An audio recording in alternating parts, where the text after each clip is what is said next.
All right, hello and welcome back to Custom Craziness. We're continuing our first round today with the 15 versus 2 match today.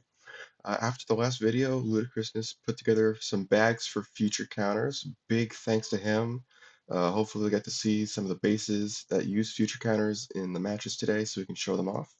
But in case we do, we'll go over them real quick. We can pull them out and they're just infinite bags. You can see there you've got yellow sides and green sides.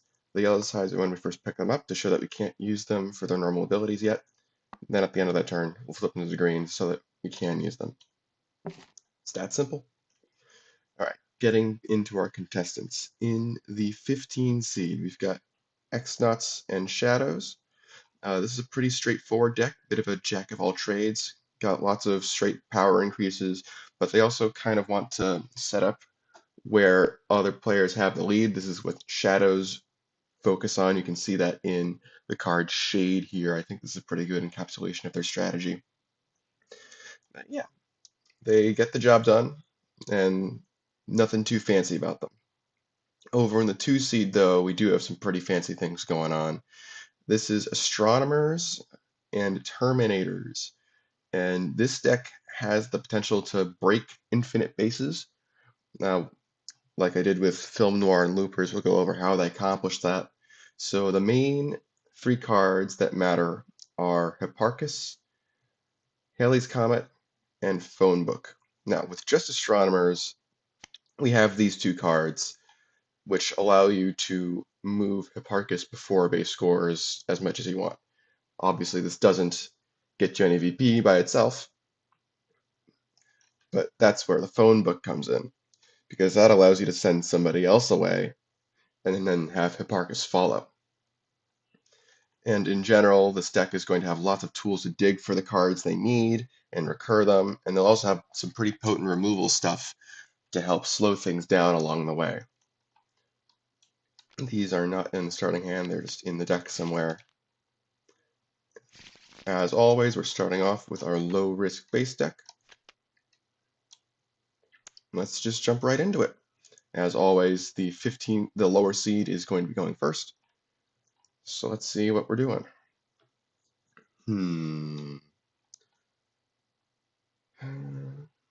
Let's see. This is an okay starting hand. It's not the best. What we can do is we can put Shade on Shadow Realm. We could also potentially... Oh, I'm just now realizing they don't have a minion in their starting hand. Let's fix that real quick. Hold on. That's better.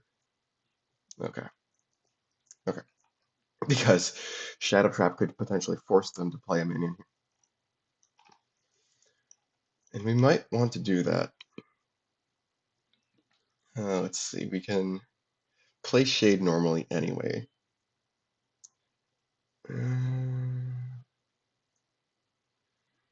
Let's see. We could also just play Shadow Trap on Shadow Realm and not worry about playing Shade. That's not the worst idea. Keeps us flexible. No, on further consideration, I think I would prefer to do this and actually play the Shade. Yeah, we're not going to use Shadow Trap yet. I think we can get better things out of it later when we're trying to actually break the piece. Alright. This is an okay starting hand. Endoskeletons are nice. They'll help us preserve equity, which is nice if we think we need to win the game normally and not with the infinite. Galileo is going to be our terminal minion usually, so I think we just lead with a Copernicus, but I think we want to stay away from Shadow Realm, because if we play there, we're just giving Shadows some free card draw. So I think what we'll do is we'll put Copernicus on Dimly Lit Room. And yeah, we can just do Exposed Endoskeleton. Alright.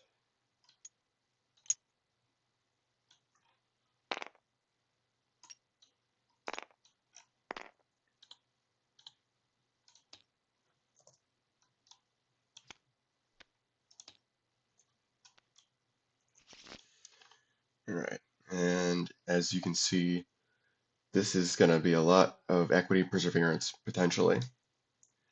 And the minion going to the bottom of the deck is actually pretty good for astronomers because we can recur it with cards like Telescope to get things off the bottom of our deck and put them on top. Anyway, end of the turn. Oh, there we go. All right. I think now we will use Shadow Trap. So we'll force these guys to play a minion. I think what they'll do is they'll play another Copernicus. Play something small, but not the endoskeletons because those can be played for free. Okay, and now we have a target for Dim Lantern. And we can play Lord Crump somewhere. Let's see, do we want card draw or do we want to play an action? I think right now we prefer the card draw. I don't think we need to play a second action right now. And then we'll play Lord Crump on Dimly Lit Room and use his talent. Cool. All right. No, we need the energy from the bag.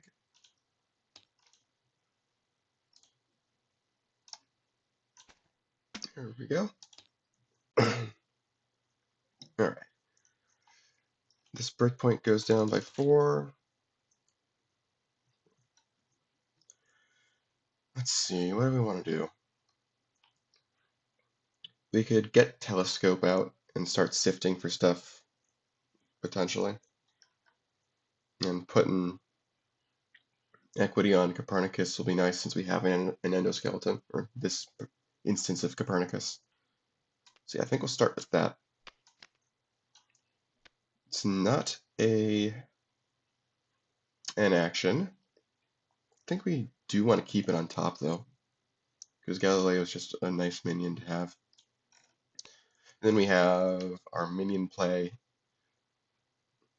I suppose if we're playing Galileo, not the worst idea. We can play Galileo on we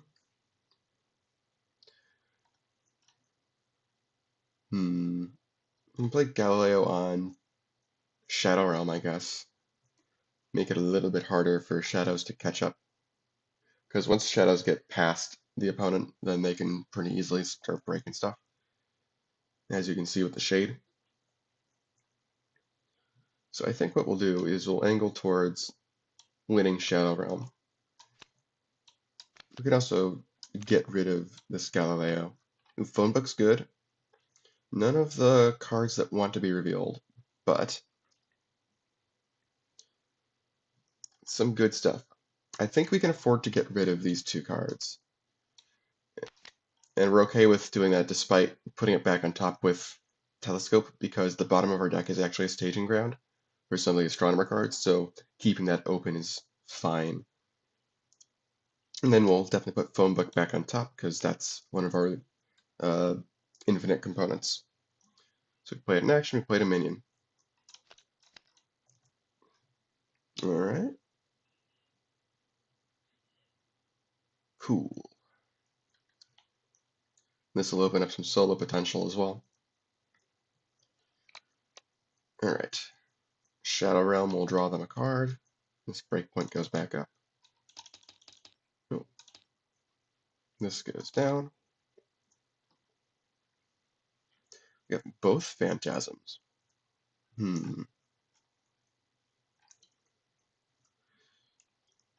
We can get past the 5 power here, but I don't think we can break the base yet, and it'll be risky to put a phantasm there when we can't necessarily capitalize on it immediately, because if we lose that, that's kind of bad. Because phantasms are the elite, there are only 2 copies of it, and I think it's a pretty good minion, especially for this deck. So we want to use those wisely. If we do put a Phantasm there, that's 8, 9. We can use Crystal Star, potentially play both Crystal Stars if we really want to. That'd be kind of a waste if we use it to break the base, but let's do some math to confirm that. So this would be 3, 5, 7, 8, 9, 10, 11 power added. Yeah, no, not even close. Doesn't even hit the reduced 18. So I think we're okay with leaving this for now. Maybe we put a Phantasm on dimly lit room.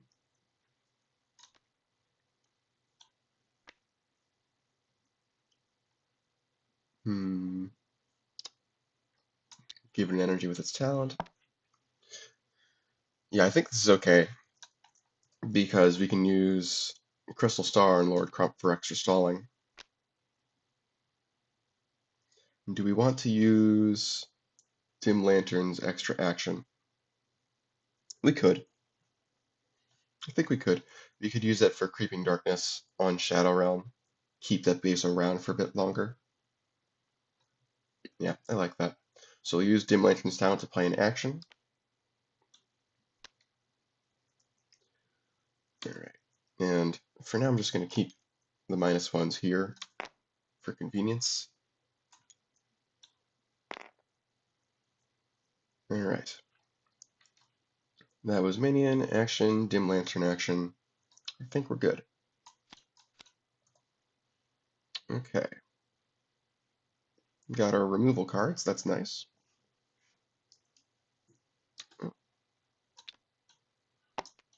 Oh, that's weird. This should be 5, 10 out of 22. Okay. Breakpoint goes down. Can they break the base? It would be difficult. It would be difficult to break Shadow Realm with Creeping Darkness there. Let's start with Telescope. That is an action. We will place a power counter on Copernicus. Do we want that on top or bottom? With one phone book already, I think we can afford to put that on the bottom.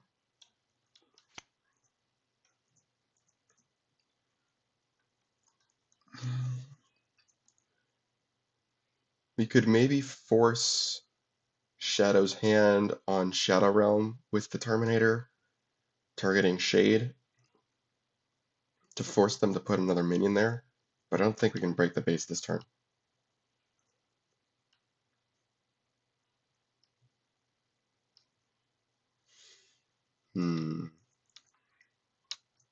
It looks like we might be losing Dimly Lit Room soon, but that's fine because we've got an endoskeleton to move all this stuff over. And so if they do go for it, we'll likely be able to break Shadow Realm solo, which would be good. So yeah, we're going to do Terminator, name Shade.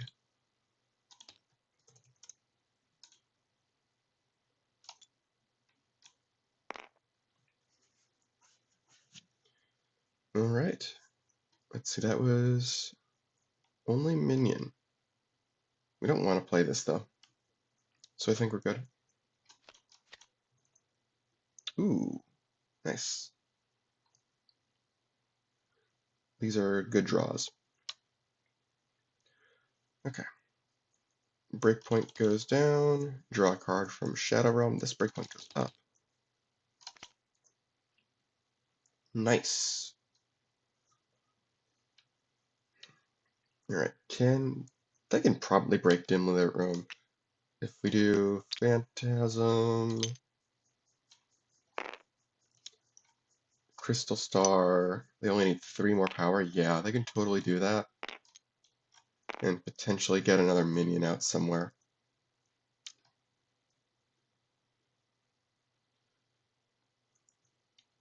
That should be 9.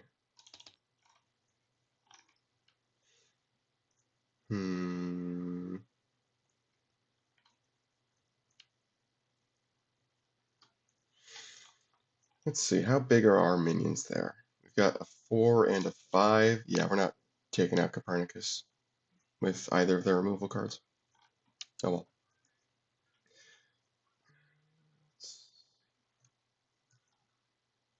Yeah, none of these add 3 power very efficiently. We can gamble on Dim Lantern giving us a better card.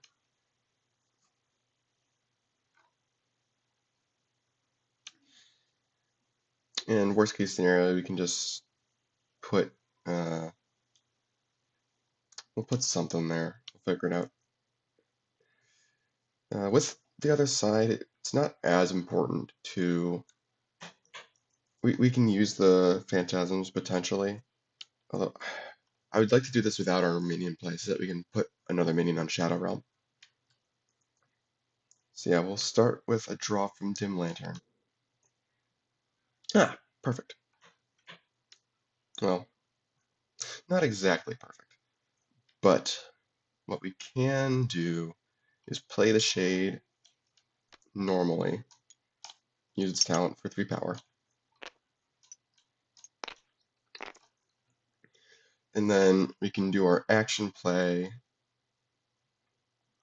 to play, I don't know, Lord Crump over on Shadow Realm. It's not the best use of the other side, especially since this deck, I believe, doesn't have any native recursion other than this. But it might be worth 2 VP, which would be very nice. So yeah, I think we'll do that. Selecting Shadow Realm, and we can play a minion of power, well, actually, what is that, 8 or less? Yeah, but we'll do Crump, and he's technically a 1 because of a Creeping Darkness, so we'll increase the breakpoint by 1, and then we can do Dimly Lit Room scoring. We could have gambled on Dimly Lit Room giving us a minion, but I don't want to do that. Alright, so this is scoring. No specials from either side are relevant. We'll just play a card from their deck. Ooh.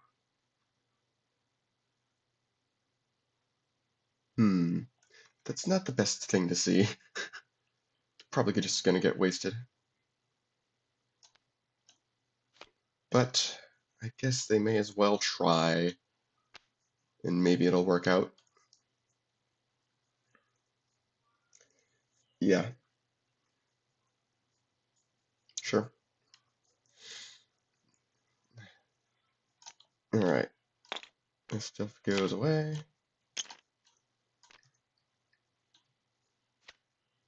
They're gonna do an endoskeleton.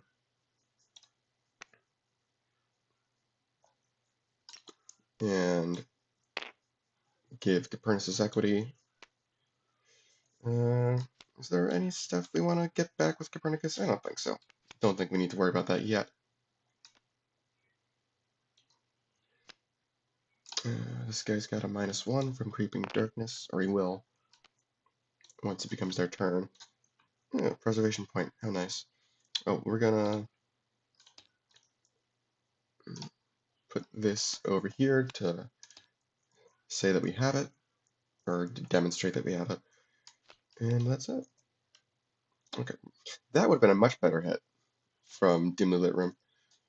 Okay, breakpoint goes down to 19. Let's see.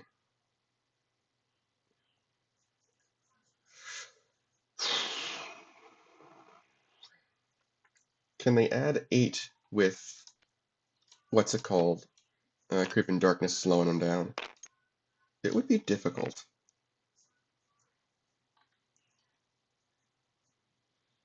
It would definitely be difficult.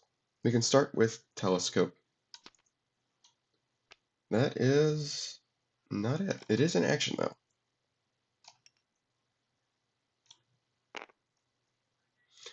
Make it a little bit harder for Shadows to overcome.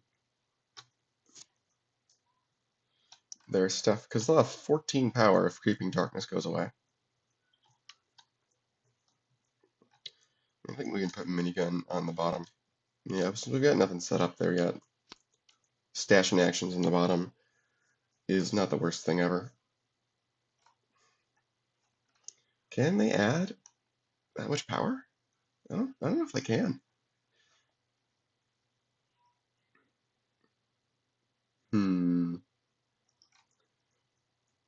It's only 7, but none of their actions add power. None of their minions quite add power.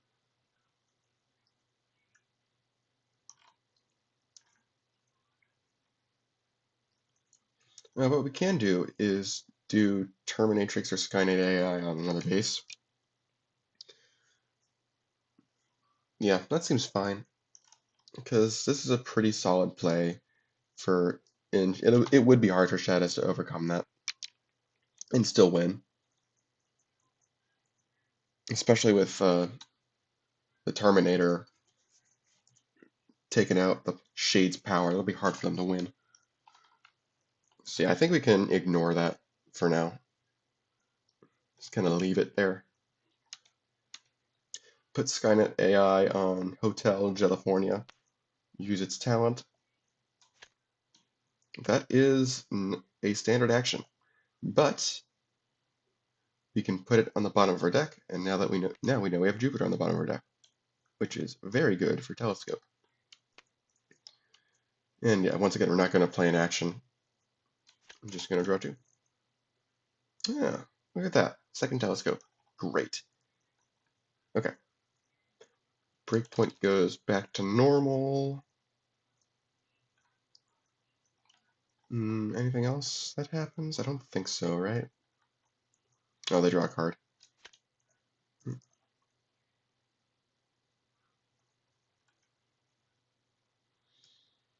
Okay. So as far as this goes,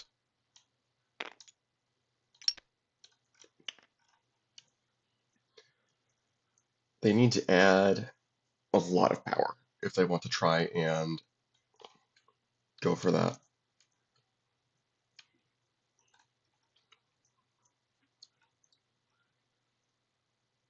We could play Dark Knight somewhere in the hopes that this can't get broken, but that seems dubious.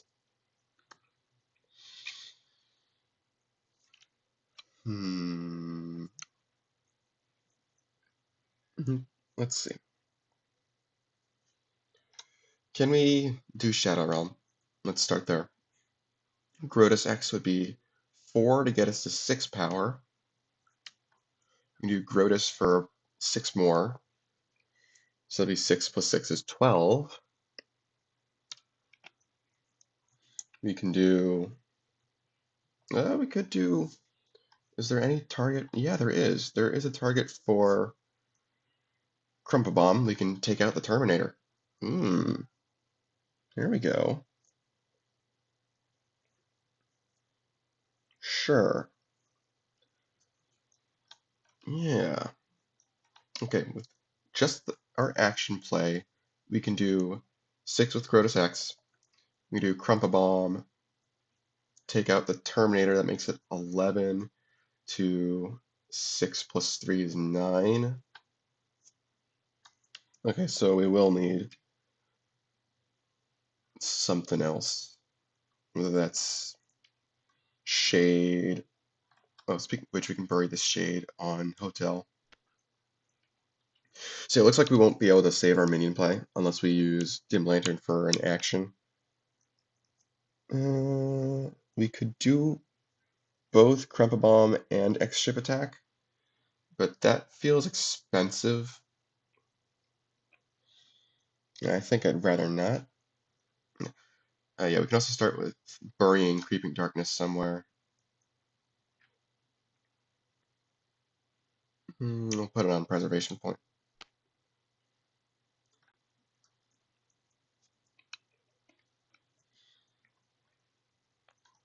Yeah, we'll do Grotus X as well for 4 power.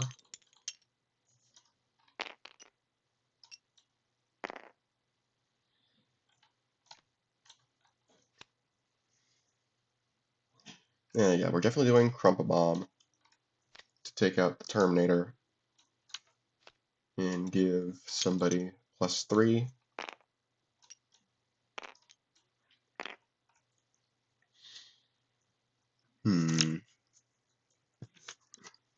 You can just do Shade instead of Grotus. Well, no, we can't because it's a 0 printed and we don't have the most power there yet. So yeah, we would have to do Grotus. Or the Phantasm. Both of them are nice to have. We could do Crystal Star instead as a Dim Lantern action. We can also do X-Ship Attack. Take somebody else out. That'll obviously reduce the breakpoint by its power, so at that point we'll have the most power and Shade can activate to break the base. Yeah, I think that's an efficient use of our stuff. So yeah, Dim Lantern will play X-Ship Attack because we still don't have the most power there. Alright, and we can destroy somebody that's 6 or less, or is it strictly less? Okay, 5 or less. So we'll take out Copernicus because Dim Lantern's no longer useful.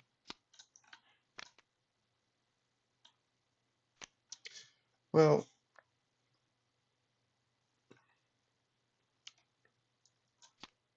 actually, we could play Shadow Step first to move away Dim Lantern.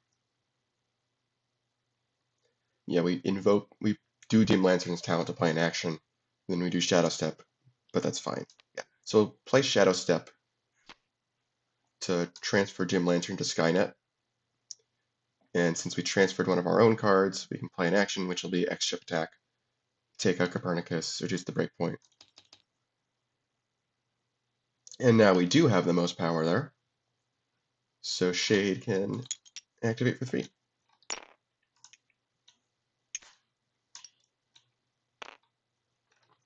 Alright, there we go. Shadow Realm will break. No specials from either side, I don't think. So it's another 4 and another 2.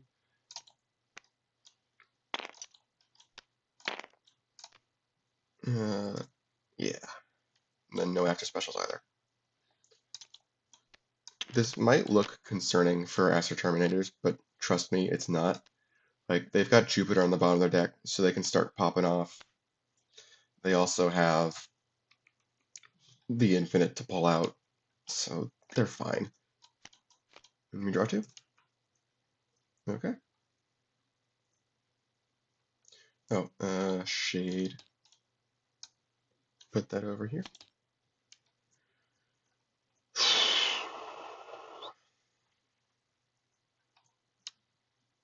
Obviously, we don't like Dim Lantern being on Skynet, especially with the Shade there. But that is what it is. Maybe we can get to a base break before it matters. It's possible. Let's see. Let's start with Skynet. Observatory. That is a non-standard action. That is a base modifier.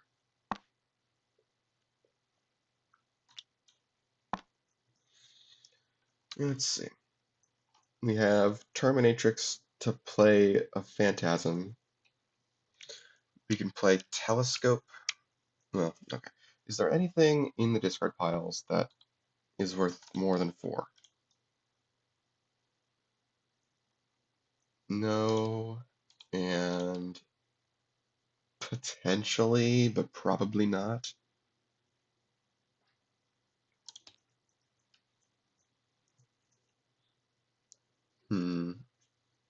Oh, was there anything that Endoskeleton could do? I don't think so, right?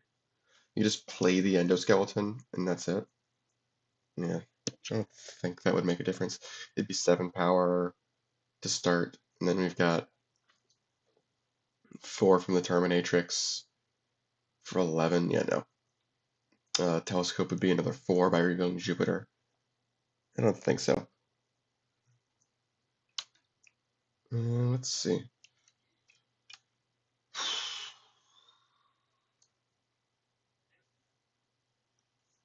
What we could do is Terminatrix and turn it into Phantasm, start set and threaten a break on Hotel. They can put two minions there. We could also hold off on transforming the Terminatrix and turn it into a Terminator.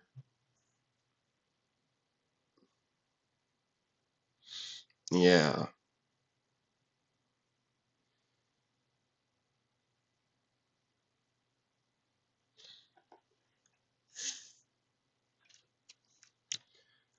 All right. That's a plan. We play Telescope this turn. We would kind of want to keep stuff on top, though. Yeah. Another argument against transforming the Terminatrix this turn is that it um, doesn't give us Jupiter back. Although what we could do is play Terminatrix, bottom, transform it now, and then use Telescope to put it back on top and draw it again next turn. That's an idea. So that two-turn plan would result in, let's see, that'd be, the Phantasm would be a 5 next turn, so that'd be 10, 14 from Telescope, 18, 17 if we transform Terminatrix into a Terminator. Then we need to play an action worth 3, or we have a minion worth worth at least 3 power here, which is not guaranteed.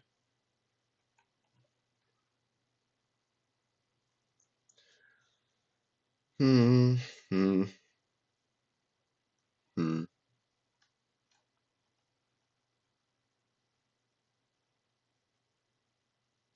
Don't we have minigun on the bottom of the deck? No, we have Jupiter on the bottom of the deck. That's right. Minigun is somewhere in there. Hmm.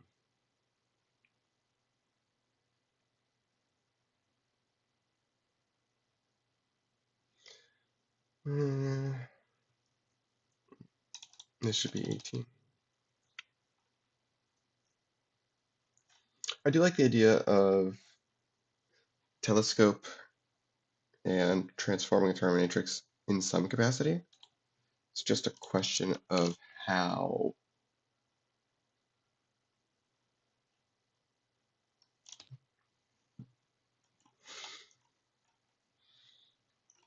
And where. I'd be very surprised if they can pull off a break of Hotel California next turn,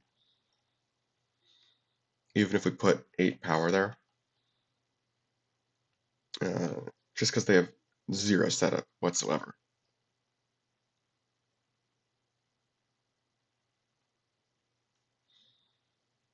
Maybe it's better not to risk it, though. We don't want to play that recklessly, especially since we only have phone book as far as loop components go right now.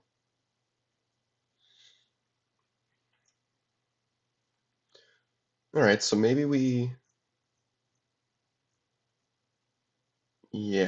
maybe we set up Terminatrix, turn it into Phantasm on Haunted Mansion.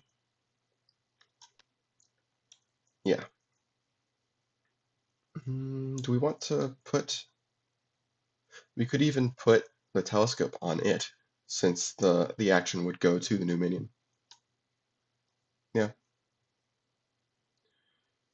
All right.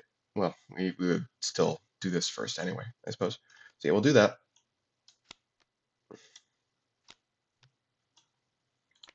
Play Phantasm here. It gets an energy. Then we'll play Telescope. Reveal the bottom card of our deck. And would you look at that, it's a Terminatrix. We're going to put it on top. All right. Cool, we got a Terminator anyway. Neat. Okay. Definitely uncovering the shade.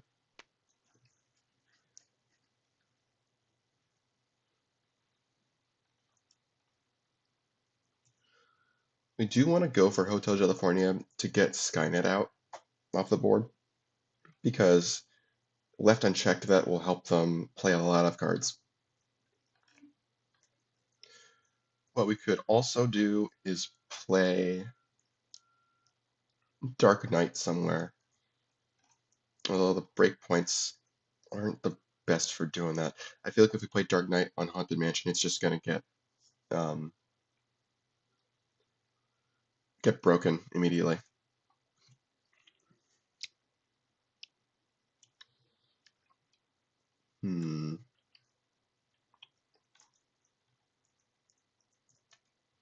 We also want to put a second minion on Hotel California, but we can take care of that with a Shade.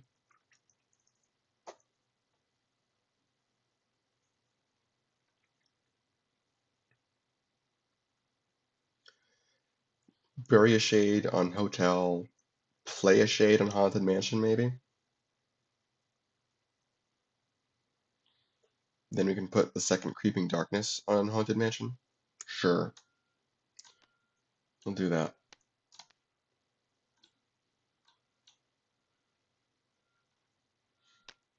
Alright.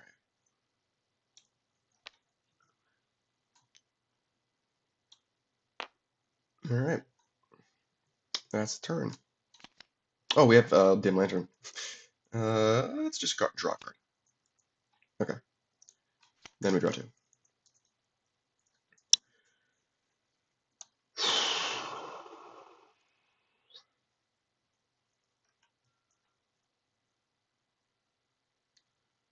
Alright. We'll start with this. It's 2 power if it ends up mattering.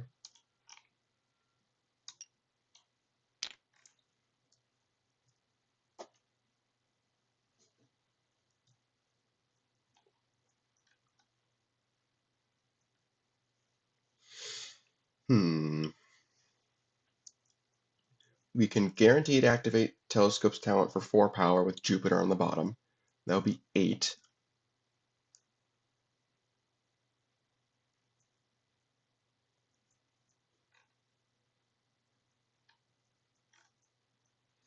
We can also activate it for free 3 power. Oh, let's do Skynet's talent. Ooh, that's even. Oh, this should also have 1 fewer stasis counter. That's potentially even better than Jupiter. Man.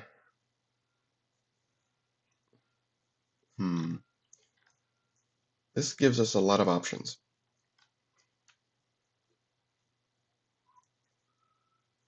I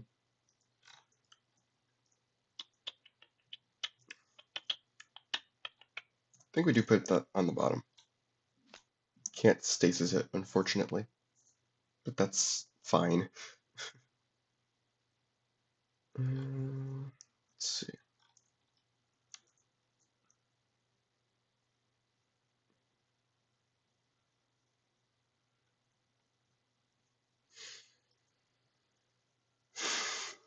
If we can break Haunted Mansion, I would like to do that, even if it's not solo.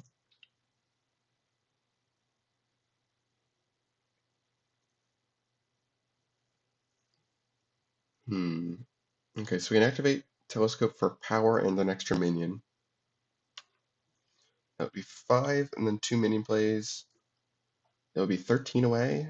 That seems hard. You can start with Pillars of Creation and see if we... Well, no, we would want to activate Andromeda first before we do that, to bank the extra minion. Yeah, so that's what we'll do. We'll start with Telescope's talent, reveal Andromeda, so we get an extra minion, and it's an action, so we can do Telescope. We can put Andromeda on top to guarantee to be revealed with Pillars.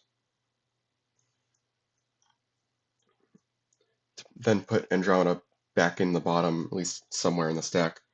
Pillars of Creation will go into the stack as well, but that's okay. I like that idea. Then we get 3 minion plays. Yeah. Alright. Action will be Pillars of Creation. Set that aside here for now. Andromeda. Hipparchus. Ooh, nice. That's a good hit. Gonna draw it. Put Andromeda back in the bottom. Shuffle this into the bottom 5 cards of our deck. 1, 2, 3, 4, 5.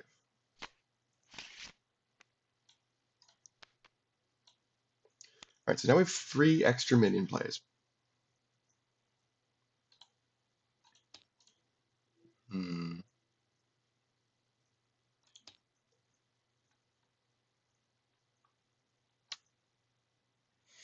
We have 3 4s to play, but not really anything that's not enough to break the base on its own. It's only 12 power.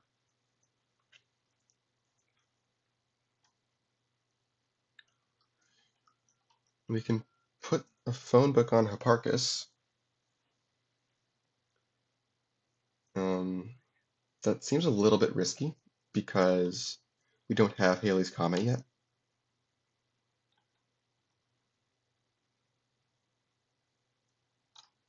We could put a Terminator on Shade on Hotel California. Do come at me there.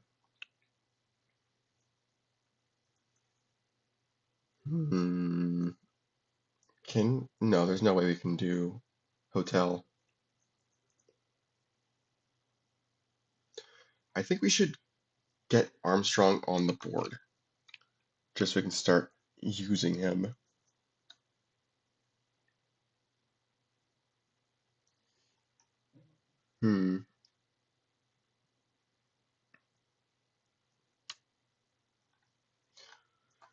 Would it be better to put the Terminator on Hotel or on Haunted Mansion?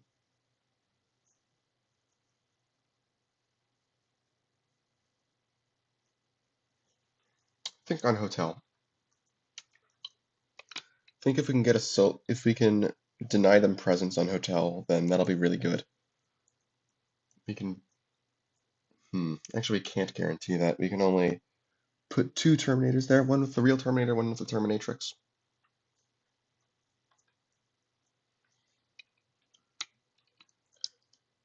But then again, we can put 3 minions there, so it's not likely to be overcome by Shadows. Yeah, it's not the worst idea.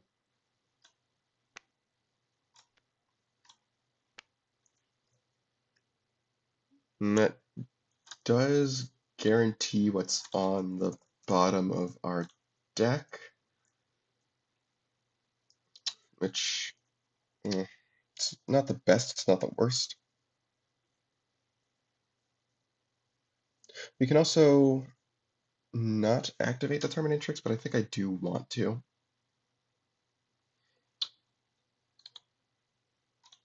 Worst case scenario, this is a way for us to get stuff back later with Telescope. And that'll also name Shade. Oh, it already has Shade in there. Okay. Sure. Yeah. Alright. Think I'm good there. Oh, I even forgot to account for Creeping Darkness when counting the power on Haunted Mansion. Yeah. No way they were breaking that. Ooh, look at this. Now they've got all the stuff. Now they can start popping off, potentially. Because this just needs to sit in their hand. Alright.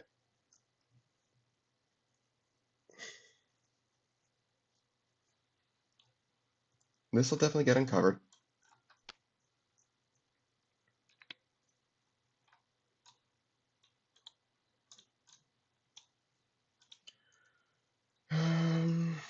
Oh, they do have recruiting.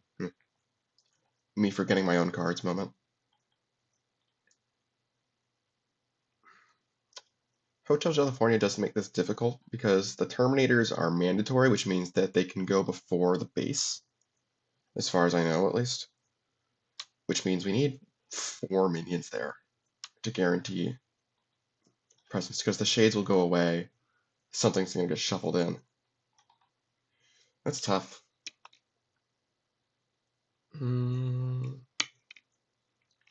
Hmm. Yeah, that was our uncover.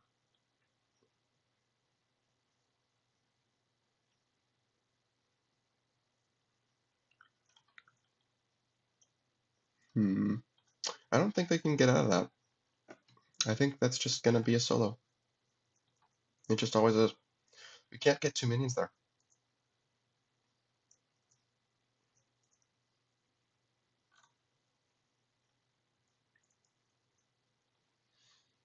And they know that they have Hipparchus, which is a bad sign.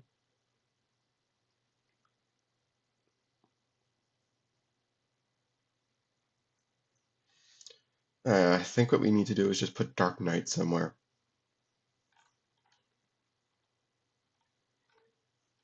And then we have, then we can plan to break Preservation Point next turn.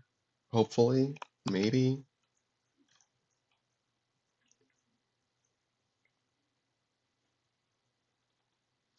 We can bury the Shade on Haunted Mansion. Play Dark Knight. And if this base is still around next turn, then we can uncover the Shade, Dark Knight to move everything over.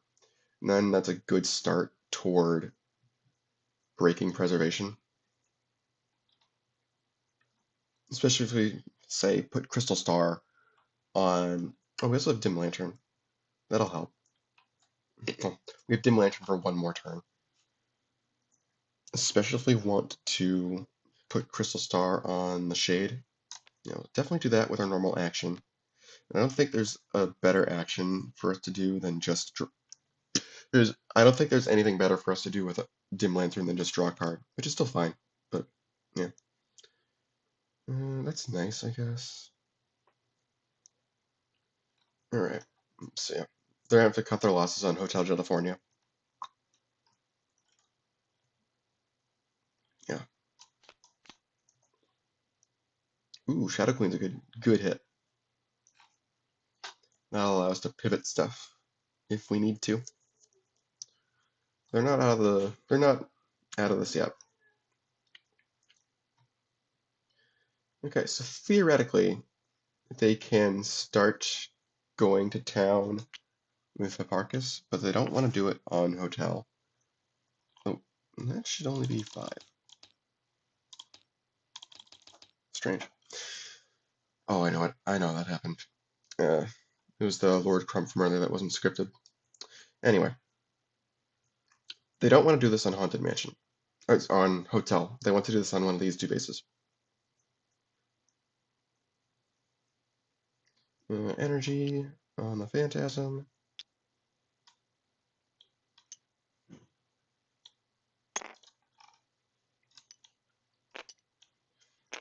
We have a good chance of seeing Andromeda and or Jupiter with telescope and observatory.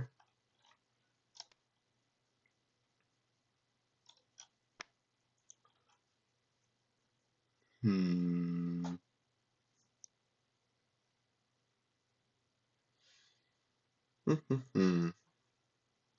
We know that the bottom card's a Terminatrix right now. So we should do observatory first to get that off of the bottom. And then kind of go from there, I think. Yeah. Minigun. That would have been okay to destroy Jim Lantern. For now, I think we can keep it on the bottom, though. And we shuffle the bottom 5 cards of our deck.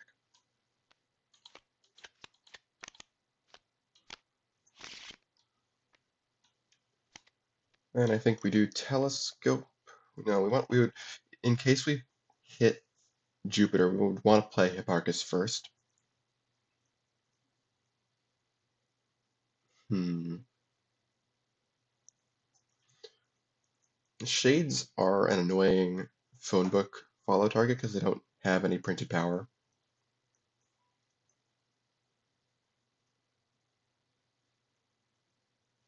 We could also just go for Hotel California this turn. Just take the 4 VP.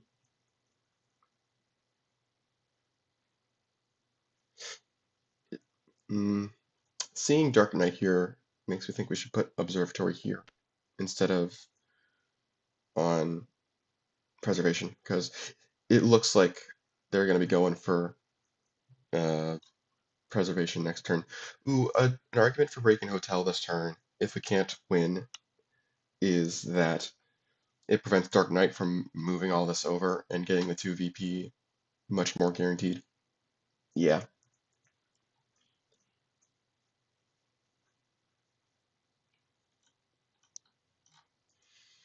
So yeah, we'll do Telescope, see what we need after that.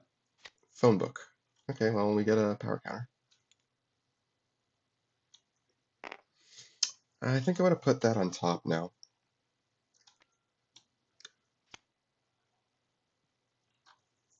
Yeah.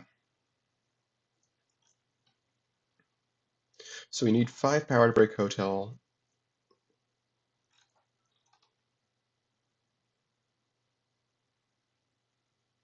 We can use a phone book to move the Phantasm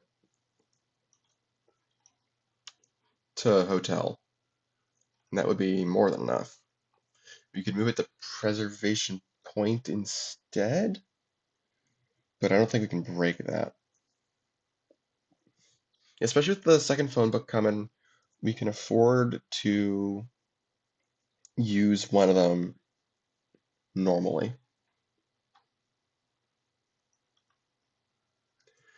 We can name Shade, and that'll allow this to move back afterward. If we name Dark Knight, this is a 3, 4, 5, 6, 7, 8, because the creeping darkness power would be gone, minus power would be gone. So that'd be 13, 17. Yeah, we can't quite get there because we've already used. We haven't used Skynet this turn. Oh wait, no, we know what this is.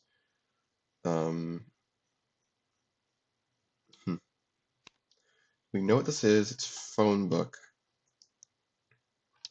If we put that into stasis, we're locked out of doing the infinite for a couple more turns. Is there any risk of them winning in that time? If we break Hotel now, the score will be 7 to 8. If they do get Preservation Point, that'll be 11 to 10. And then they'd have one more turn to get 5 VP. That seems very unlikely. And even if they have X-Nauts bonus VP card, that would be 11 to, that'd be 12 to 10. No, yes, it'd be 12 to 10. It's not out of the question. I think we don't use Skynet's talent. I think what we do is we leave phone book in her hand so that Hipparchus can receive it next turn. Because, well, okay. I guess we do need to do the math on Preservation Point to see how easy it is for them to break it. Because if it's super easy, then, and we're not going to be able to break something next turn anyway, then it's kind of a toss-up on whether it's worth it to have the option to do it next turn.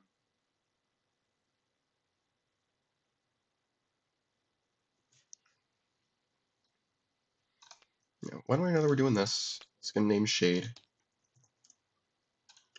We'll use the talent. Move the Phantasm over. And who knows, maybe this will just get shuffled in with the base. Which might actually be a good thing. I think we'd still prefer to have the thing out. Yeah.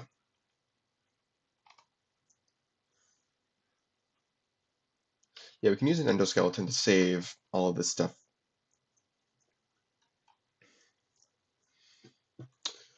Which I think is an argument in favor of not stasising in the phone book.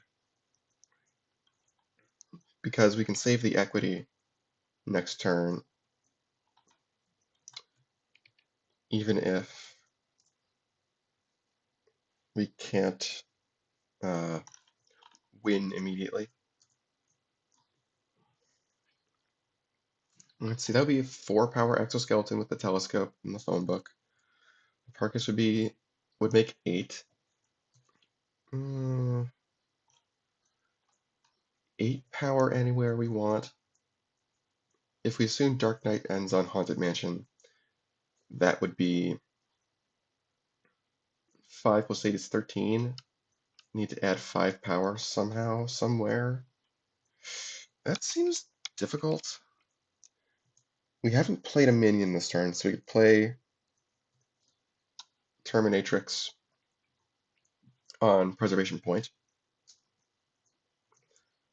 and have more. Yeah. We do this so there's more stuff moving around with Dark Knight. Yeah, I like that plan. And then we won't do Skynet because there's a strong possibility we can win next turn.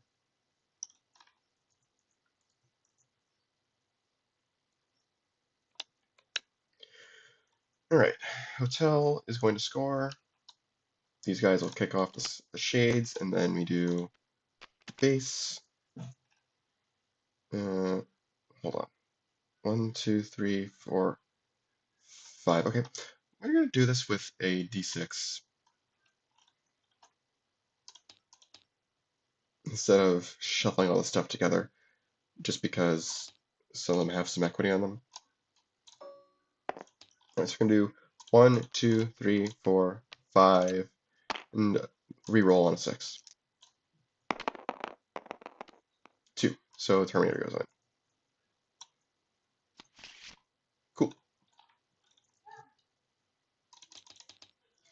After the base scores, phone book. I think still will do this.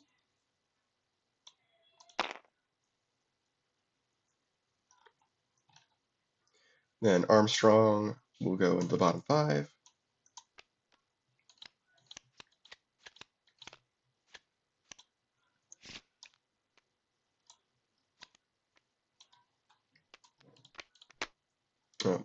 Dim Lantern goes to their discard pile.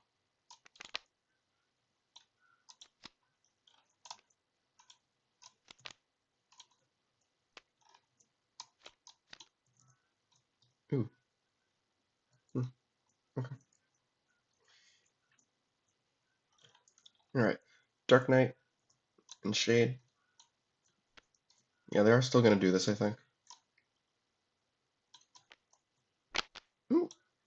Right. Move all the minions.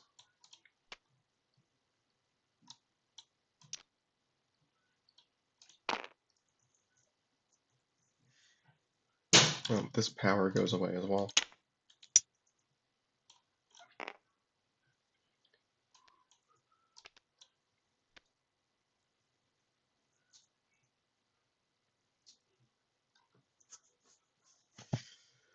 Alright, now we do Preservation.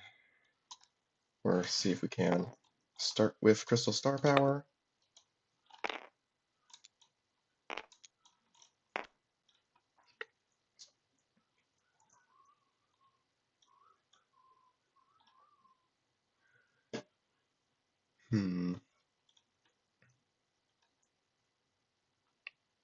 We don't have X-Nauts bonus VP card.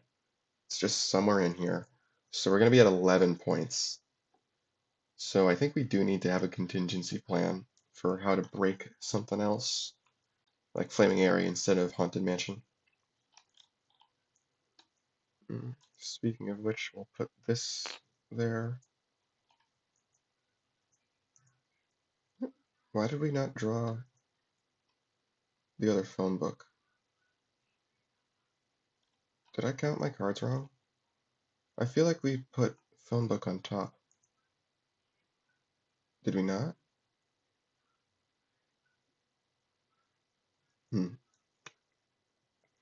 That's strange.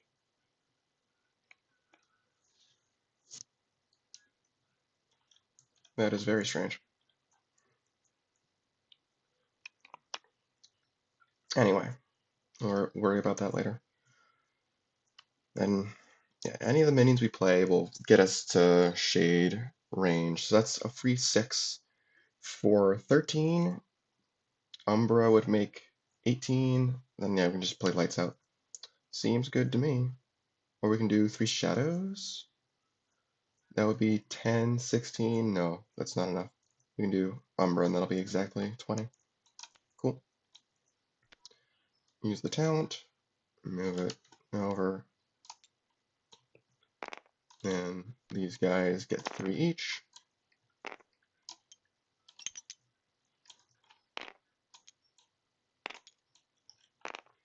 And we play lights out.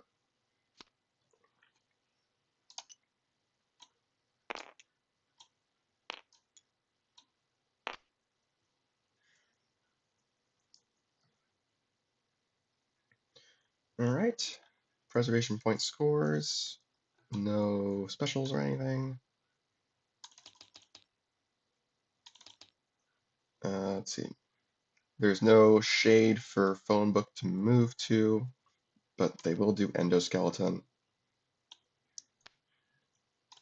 Move the energy as well. It's funny.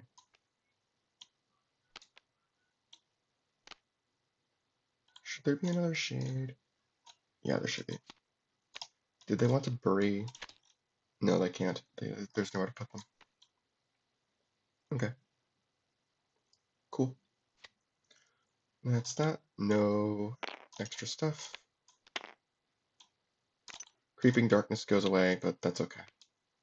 No, this goes here. All 4 shades are in the discard now.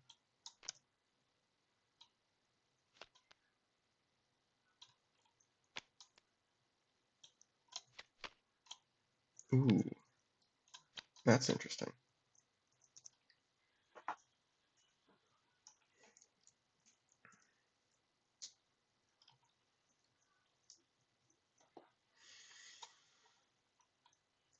So it's a little strange that Hipparchus doesn't have, that we didn't draw a phone book. I thought we had it on the top of our deck, but that's okay. We can work with this. They might just be able to win anyway, like just normally. All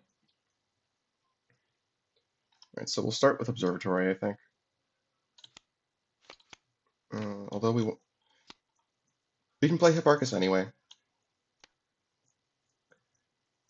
Yeah, we'll play Hipparchus anyway. You gotta remember the minus power from Creeping Darkness. Yeah. See what we get. Nice, good hits. Play this.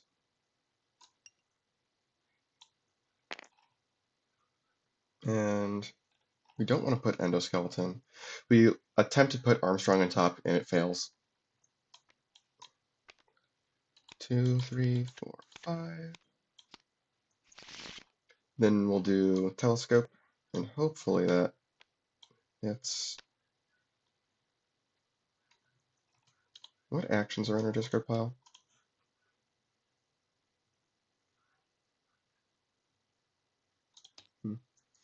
Polaris is nice. We might want to do that first, just so we are more likely to hit an action from telescope, because we kind of need that.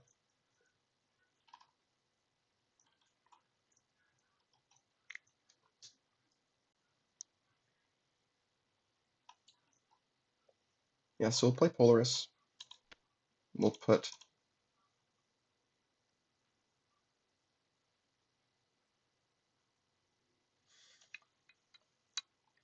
telescope on top of our deck. Shuffle that into the bottom 5.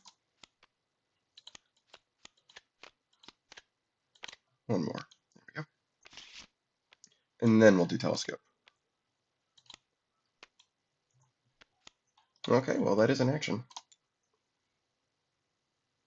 Don't necessarily know that that's the one we wanted to reveal, but it's definitely better than having it somewhere else.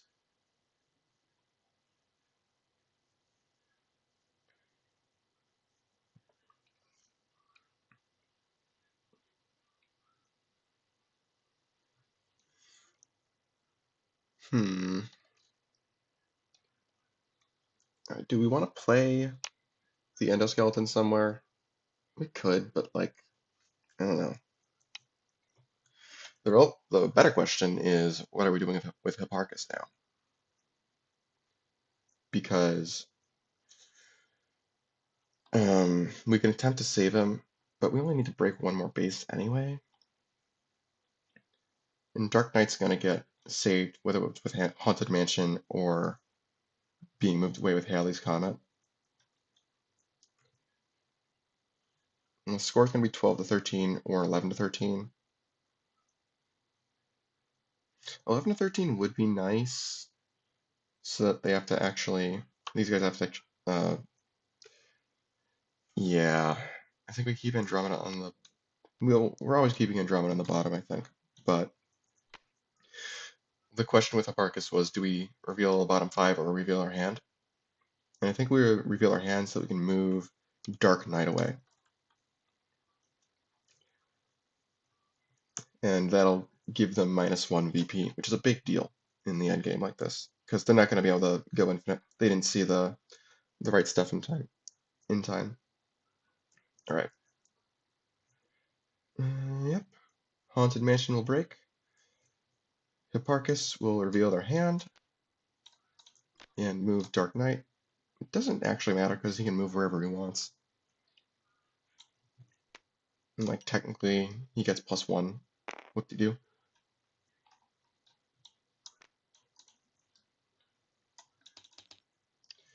All right. Now, what are they burying? These guys are obviously going to bury Creeping Darkness. I'll probably do it on Airy, because that's definitely the base that they're going to go for. Or of the other two, that's the one they're more likely to go for. No, that's with the base ability.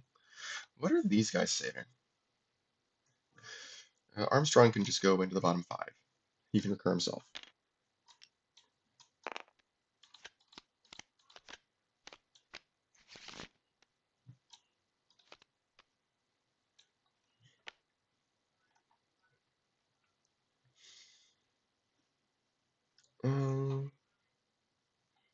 Ooh.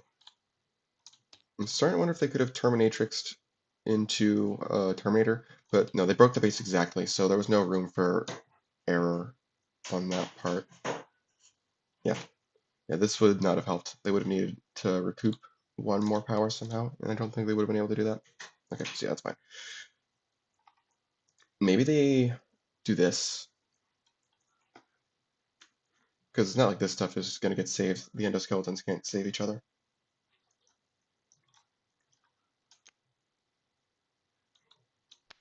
So yeah, they'll do this, I think.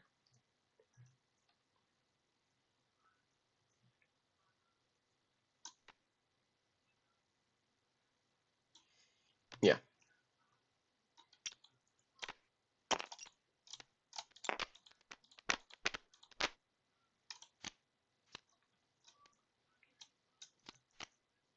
Anchor Watt. That's not a base you want to see when you're behind on the score. Alright. This is going to get uncovered. Where do we want Dark Knight?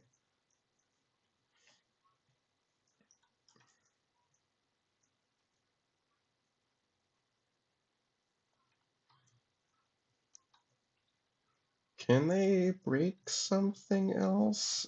No, that would be hard. Even if they play Grotus and deploy forces, for instance. This is a 6. This is +1. So that's 5. That's 12 power. No, they can't break something this turn. I think they're going to leave Dark Knight where it is.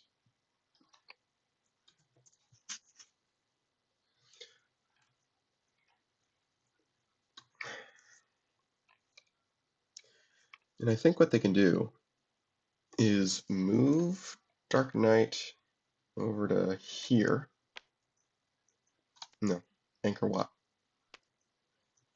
Yeah. Play Phantasm here. Start building it up. And this is how they plan to win at some point. Action. They're hmm. They're definitely in a bit of a bind. Having more cards is nice. Shadow Queen as a gotcha is nice as well. Uh, hmm. Deploy Forces is nice, but I don't think they're going to be able to use it very well.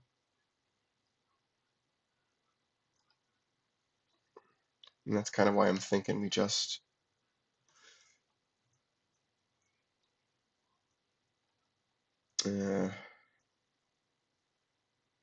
play Tech X, draw some cards, because the Phantasm does have extra power. Okay.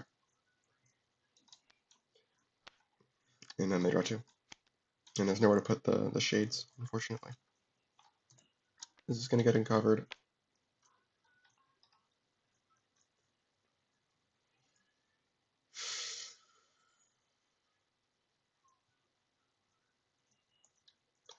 Oh, they probably should have played an endoskeleton just to play an endoskeleton on Airy earlier.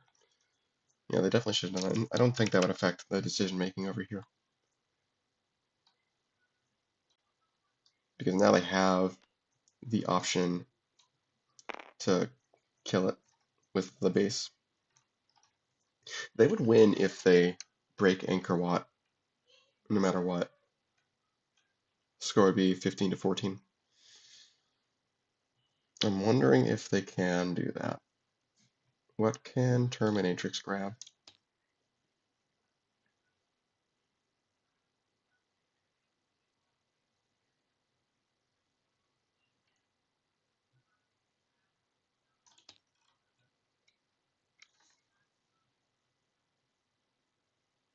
Worst case scenario, they just play Terminator on Anchor Watt to have it follow these guys around.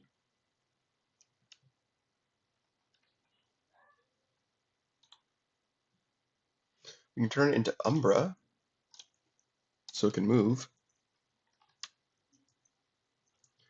And that would be, what, 4 out of the 10? 7 out of 10? They don't have another minion to play, though.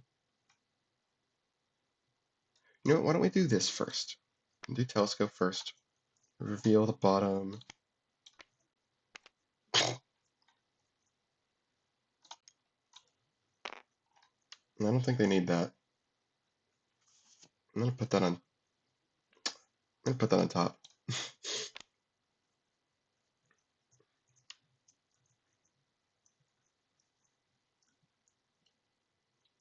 gonna play Terminator here. I'll name Phantasm.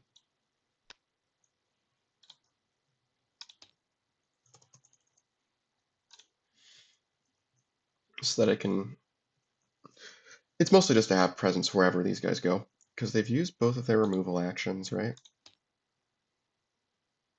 Yep, they used X-Chip Attack. They used Crumpa Bomb. And that's all of their removal.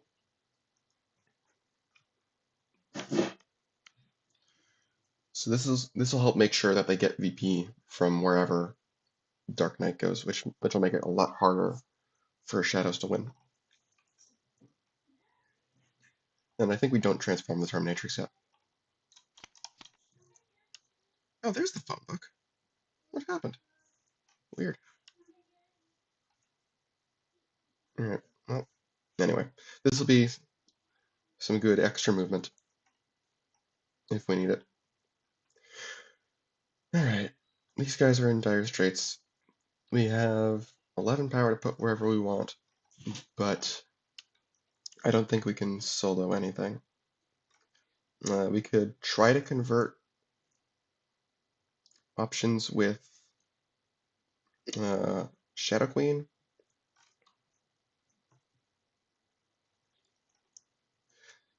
But yeah, the unfortunate part here is that they have minions everywhere.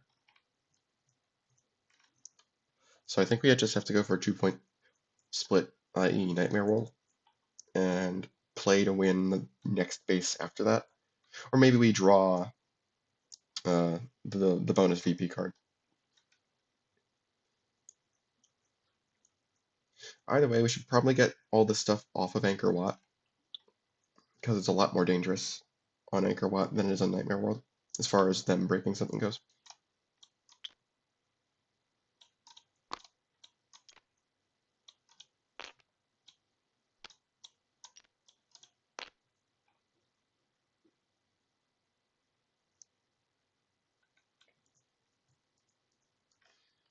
And this is 24 now? Yep.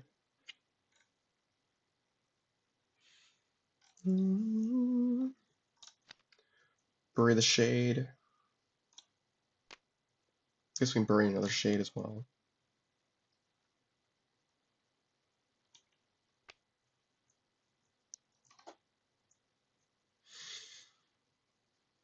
We need card draw.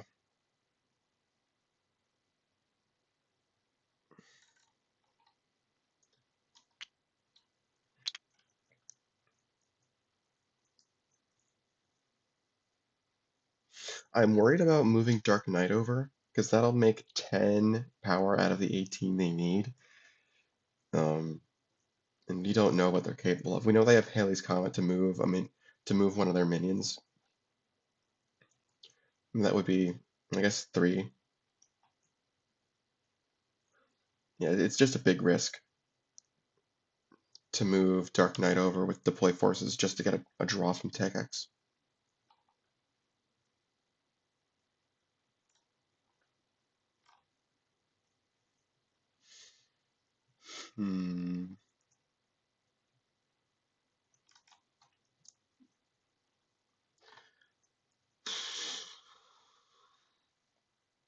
Maybe they need to play risky though.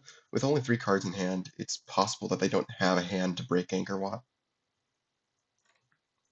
or anything. I think they need to take the risk. And this will also allow them to drag all this stuff over to, well,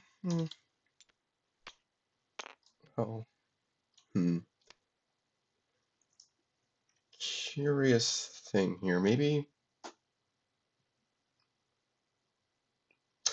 what we do instead is we leave the minions where they were, and we spread stuff out a bit more with deploy forces.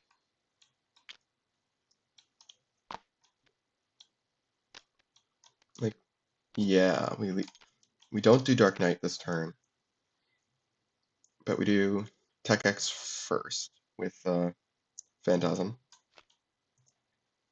Okay, whatever. Then we use deploy forces to move Dark Knight over.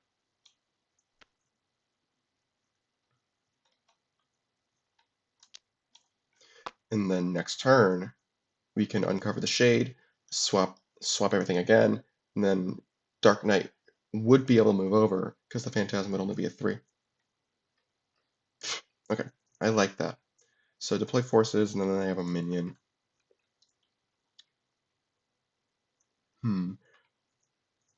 Which minion they play does sort of matter here, because they want to stay below the 5, maybe 6 power threshold here. Yeah, this is right now.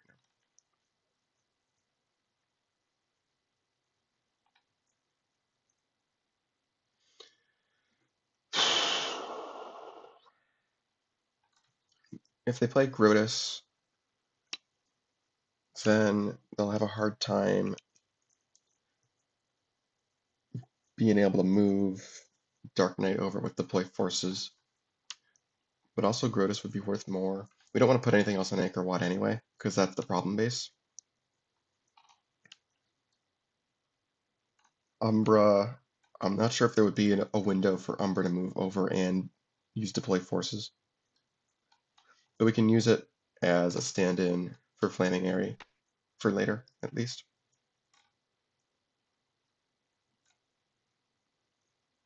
Yeah. We can actually bury a shade in all 3 bases if we do this in the right order.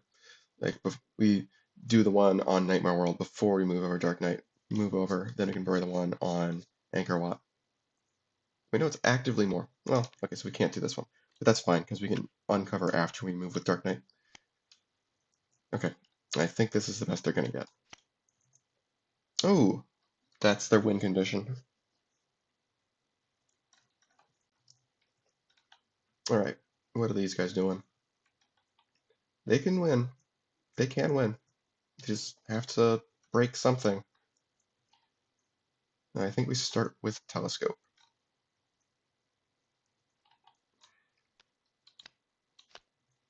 Armstrong, awesome hit. That is a really, really good hit. Let's see. If we play him on Anchor Watt, that's 10. Terminatrix can move over with Phone Book for 15, but they don't have another minion. No!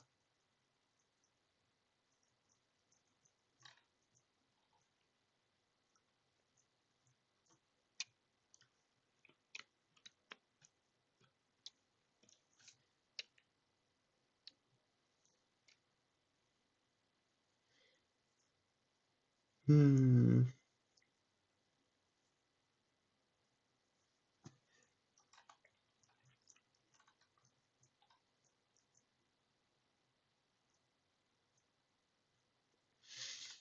They have to tread lightly here. They have to tread very lightly.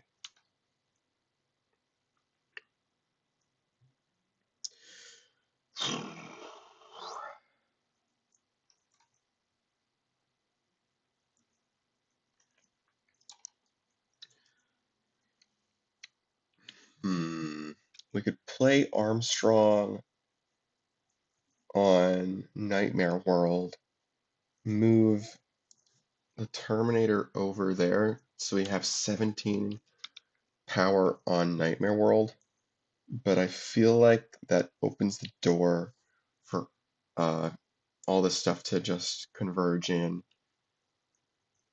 and break Nightmare World really easy without Dark Knight moving him over.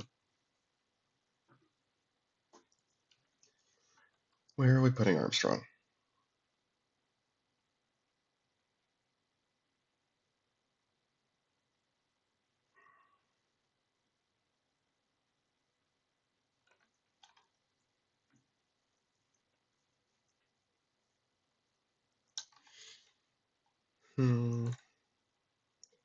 Might be safest to put him on Airy.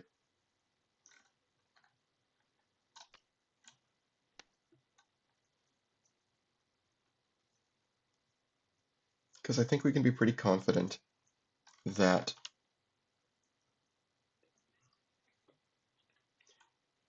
they're not going to swap this over. I think. Yeah, because they want to be able to move Umbra over. And then, do they do Andromeda? Use Andromeda for action draw card.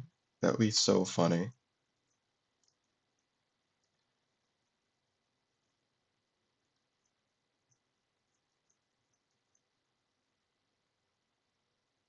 That would be hilarious.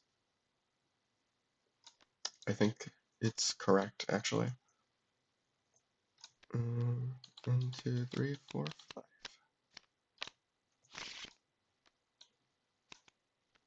Okay. Draw 2. Do they win?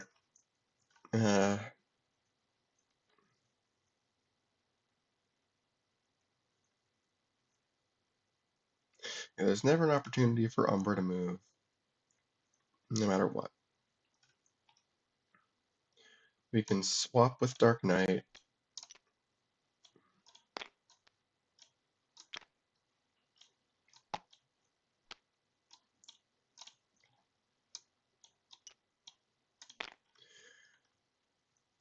Dark Knight can move over with deploy forces.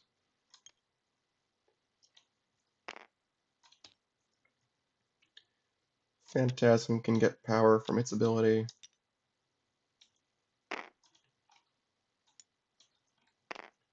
we should have uncovered the shade as well after we did Dark Knight. They can activate for 3.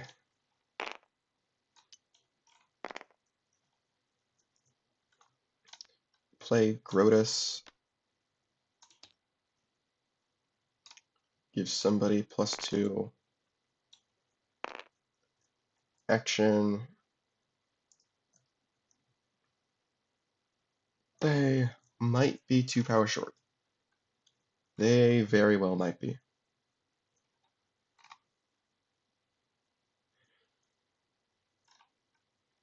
Is there ever an opportunity for second deploy forces to move somebody over?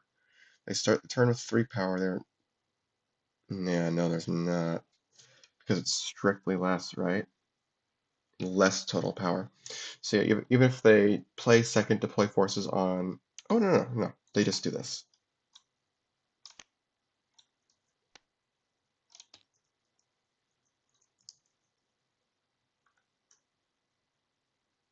Okay.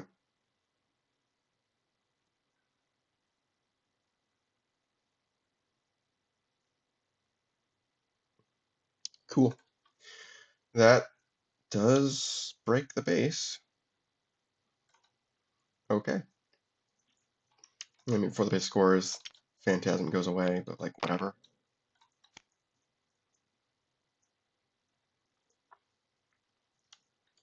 VP is awarded, goes to 16-16, but they have the bonus VP card for the win. As long as they spread their power out, don't put it on the Phantasm, that's fine. Which they did not do. Okay. So wow, the upset in game 1. But the thing about the game 1 base deck is that it actually has the fewest bases. The most bases that can stop the infinite. And they drew pretty poor, and Astro Terminators drew pretty poorly. So I don't think we're going to see a repeat of what we had with Pizza Chess and Film Loopers, where the underdog wins games 1 and 3.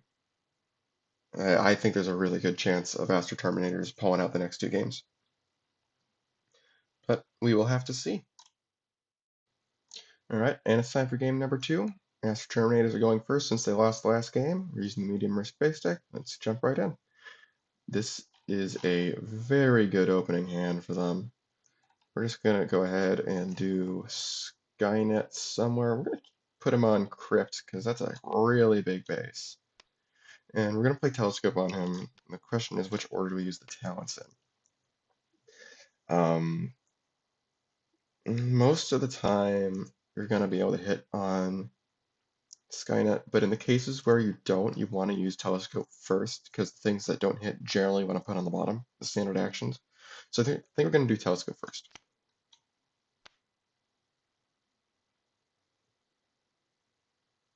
That is, first of all, it's an action. I think that is something that we want to put into stasis. So we're going to leave that on top and have Skynet stasis that. Because that is really good against Shadows in particular. Okay. That's it. Ooh, Polaris rolling. That's really good. That's really good, actually. Okay. Because Polaris is going to allow us to thin out our deck and organize our stack. Okay. This is awful for these guys. I think we lead with Lord Crump.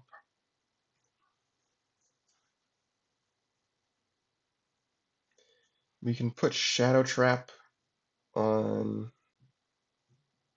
somewhere. Maybe Crypt?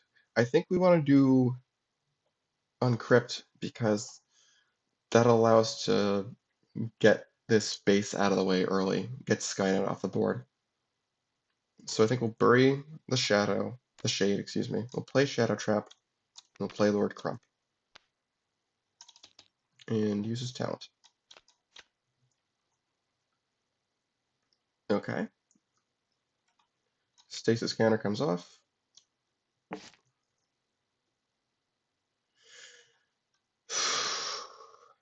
Start with telescope. Telescope. Once again, I think that is something we can put into stasis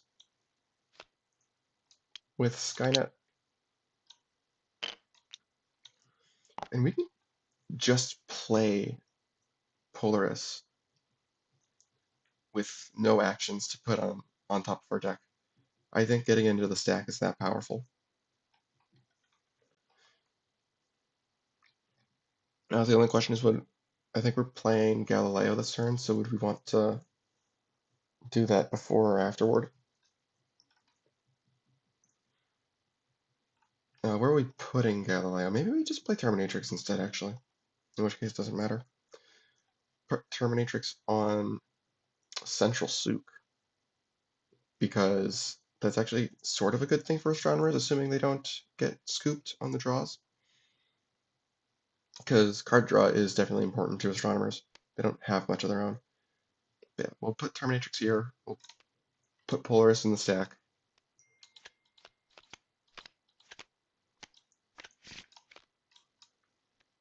Smooth. Alright.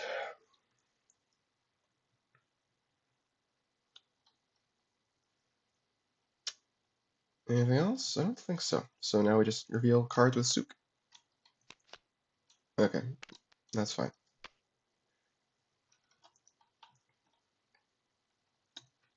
Definitely uncover the shade.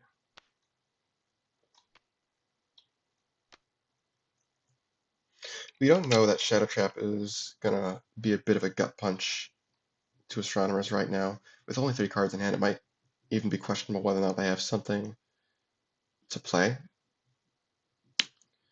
So I think we hold off. Just hold off on Shadow Trap. I think we want to use Shadow Trap to break the base anyway. So what we can do is we can do Umbra. Where's the energy? There's the energy.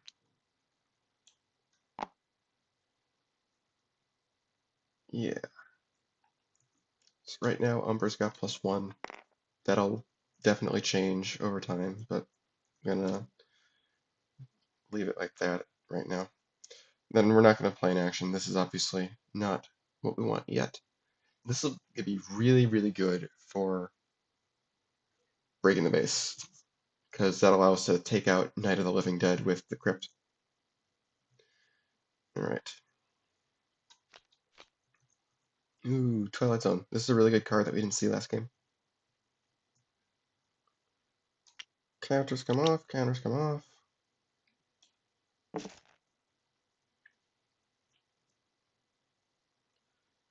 We draw these. I think we do. We just play Judgment Day here.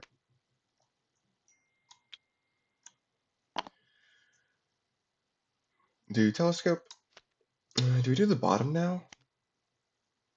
With the chance to hit Polaris, it's a 1 in 6 chance. I think we start with Galileo.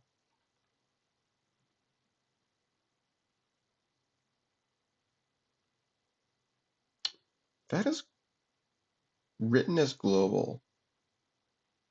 I am going to say that's probably not intended and make it local. There's no way that that's meant to be global. Yeah. That would be kind of silly.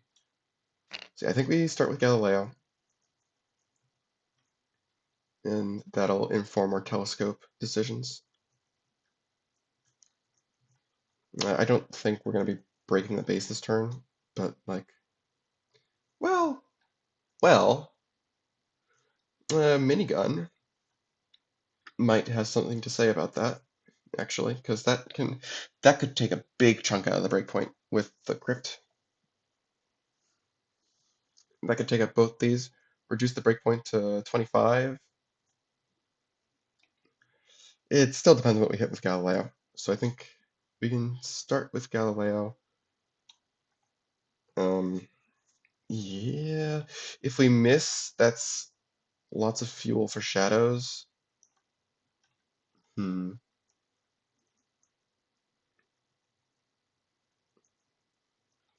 We would kind of want to wait until next turn on this anyway, but also Galileo's our only playable minion.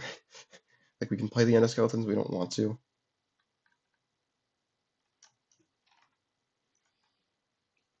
What's the chance that we hit and get to do that? I think it's pretty low, right? Like, we can use minigun to reduce the breakpoint to 25, 3 from Ghoul, 2 from Lord Crump. And there's 9 power there right now. It'd be 11 once we play Galileo. So we'd have to somehow get 14 power out of the reveals in Telescope. That seems very unlikely. So yeah, I think we hold off. Do with Mimetic Polyalloy. That gets us Hipparchus.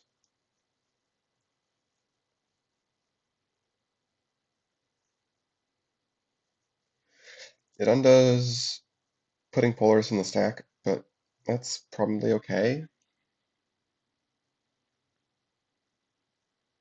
We can turn Galileo into Hipparchus this way.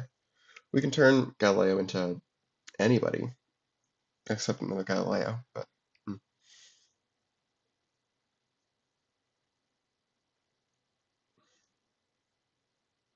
that still wouldn't. We still wouldn't want to do that on Crypt. I say we just play Galileo and see what happens. Because we can turn this into something else. Turn it into Hipparchus, just get him in play. Alright. Ooh. Speaking of whom, you can just get played. That doesn't quite break the base, but it does set us up for a pretty good come at me play.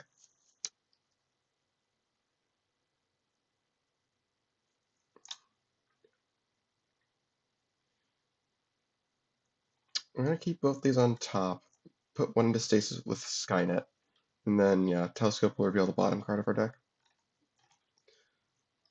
Let's put the Terminator into stasis. So, yeah, this goes back on top, Terminator sees it, and puts stasis counters on it.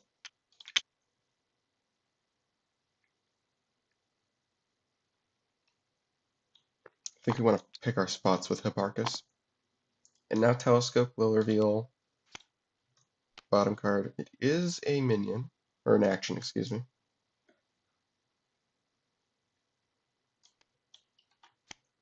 I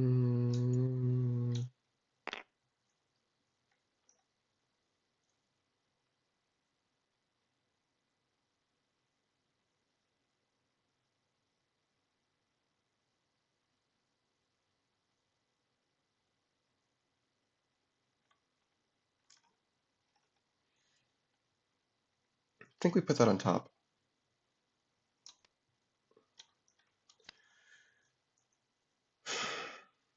We could just play minigun and grab some treasures.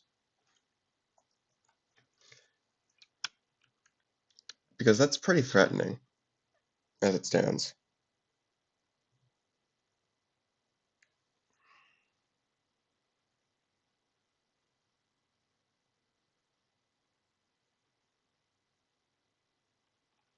Yeah. Yeah, I think we can do that.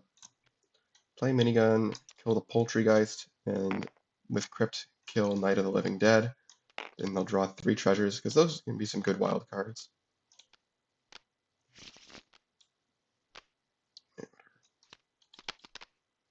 And what do they got? Potion of Paralysis. Interesting. Okay. And they don't want to play Mimetic Polyalloy, they want to draw Hipparchus.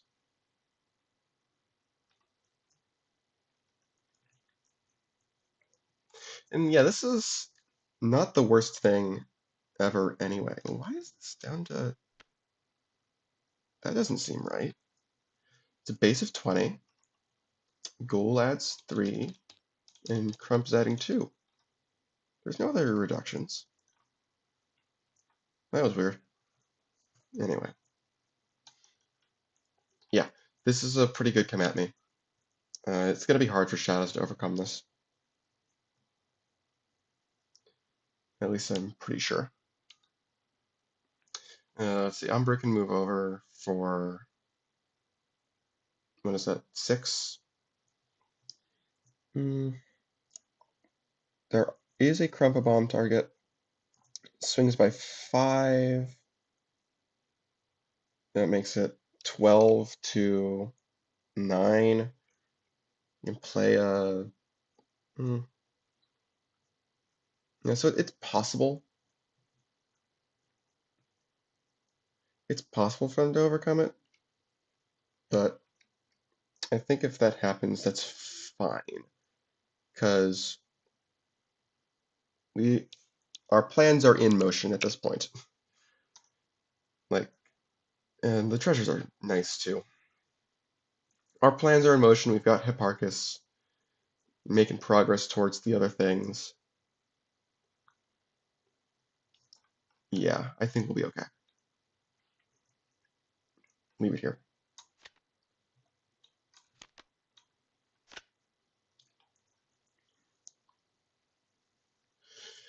All right, can they, in fact, do this? This from Lord Crump goes away.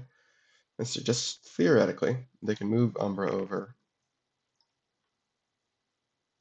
They don't have Crumpa Bomb. They have X-Ship attack, though. If they play... yeah, their biggest minion is would be a 4, so they can take out Galileo. They wouldn't quite swing things, I don't think, even if they play Shadow Queen as a blank 5. Like, that would be 11. Actually, it would. No, it wouldn't, because I can't destroy 3. No, yeah, it wouldn't.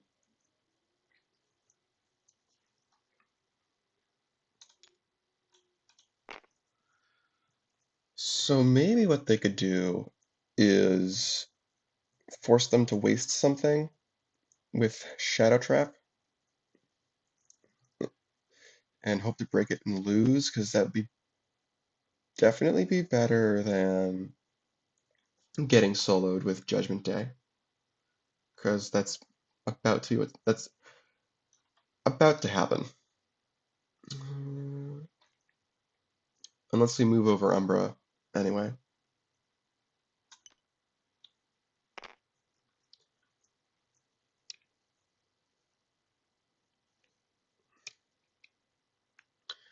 I think now we activate Shadow Trap and see what they play. If it's anything bigger than a 2, the base breaks. And if not, they at least will have Umbra. If they had a Terminator in hand, then they'd probably just play that. Yeah, we'll do Shadow Trap and get Endoskeletoned. But that's fine, they'll at least get VP with the Umbra. And they have a normal minion play. They don't want to play Phantasm and use its talent on Central Souk, because they would not actually get the cards. So they're going to play Phantasm on Pumpkin Patch.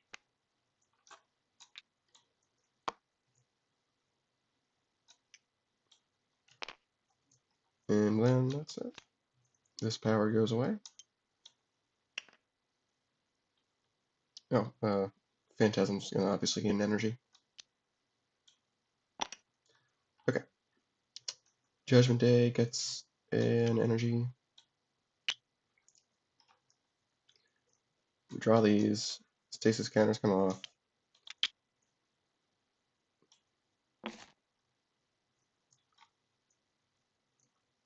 We'll start with Telescope.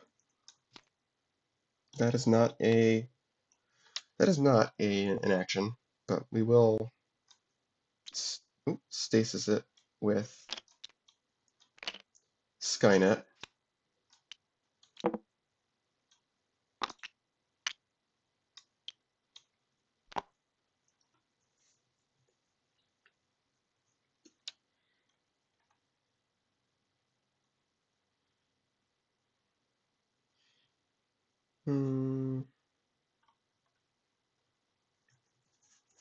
we can put the second telescope on him and try to roll for an action, and then the boots of butt kicking will do it. Oh, you know what we could have done? Is we could have played Rise of the Machines first. Oh well. What we can do is play Rise of the Machines now. Mm,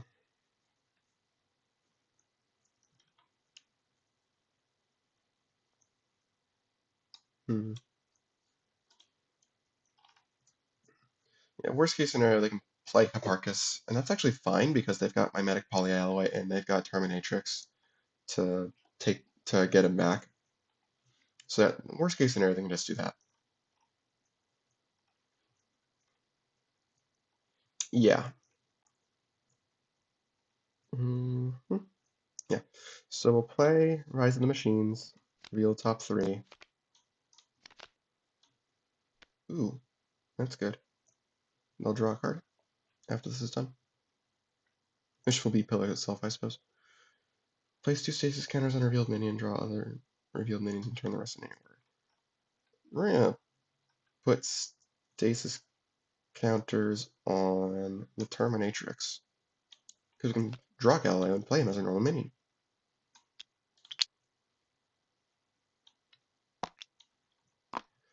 Pillars of Creation, when it gets revealed, we can draw a card. That's going to go back on top and get drawn. We're gonna play Telescope at some point on the Terminatrix. Guess may as well just do that now.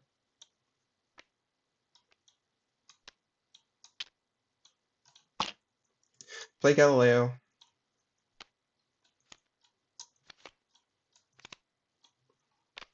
None of these are what we're looking for. So, unless... No, we don't have another action. Yeah, that was our normal minion. We've already played our normal action. It was Rise of the Machines. So I think we just get rid of all this and progress towards our infinite components.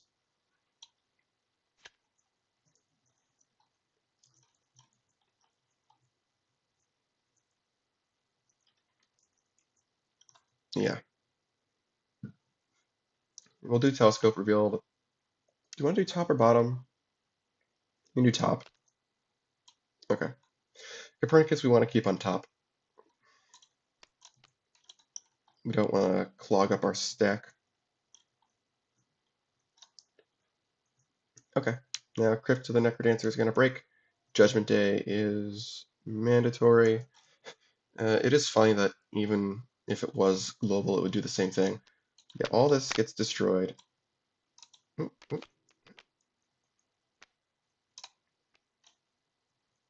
All of this gets destroyed. Hello? Thank you. There we go. Yeah. No specials, so... Well, potion paralysis, but that's not going to do anything anyway, so there's no point in playing it. After the base scores, we get a face-up treasure, potion of redundancy potion. That would have been nice while Skynet was out. As it is, they'll play an endoskeleton to save all this equity.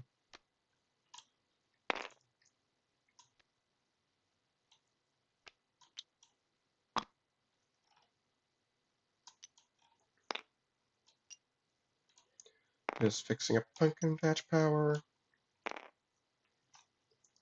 Armstrong will go into the bottom 5.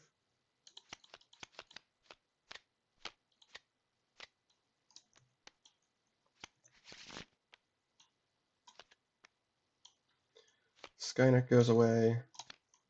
Ghoul goes away. Judgment Day goes away. Umber goes away. Oh, let's put the shade over here. Elysium. Okay. And we draw 2. Ooh, Observatory is nice. We don't draw 2. We reveal them.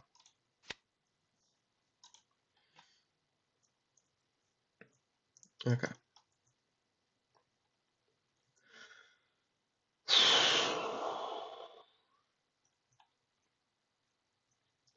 Start with Phantasm. Can they break Pumpkin Patch? That seems doubtful.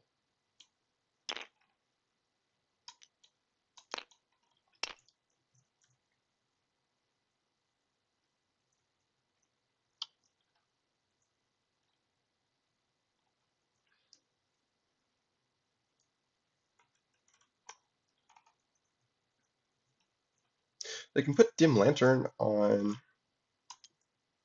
the endoskeleton. They can do that.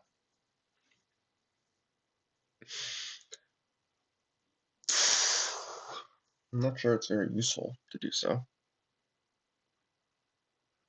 I'll probably stick around for at least one more turn, though. So yeah, maybe they do Lord Crump there. Well, yeah, let's see what we draw with Dim Lantern first, because they're definitely using that for draw. Now we can bury the Shade there.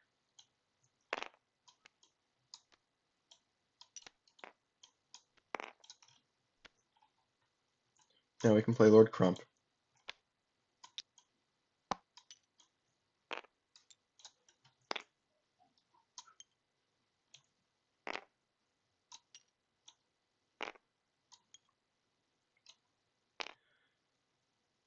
And we can increase the breakpoint by 1 with Lord Crump.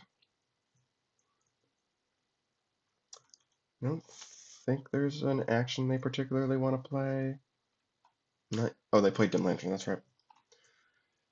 Yeah, let's draw 2. Okay. These get drawn.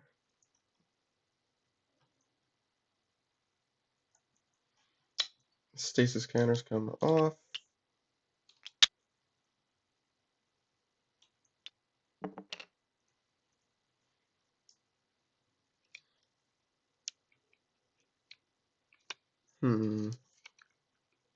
We have 2 telescopes.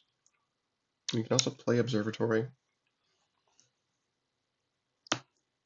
We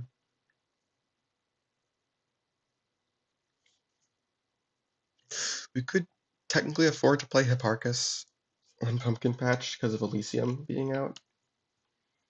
We also have Terminator. If we want to play an odd number of minions on Pumpkin Patch.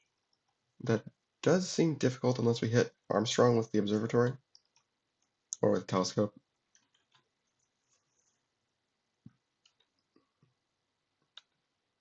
So yeah, maybe what we do first is we do telescopes. We'll start with the Terminatrix telescope. Okay, and put that on top. Then we'll do the endoskeleton telescope. Okay. We can keep that on bottom, and it at least draws a card. And it gives us a power counter.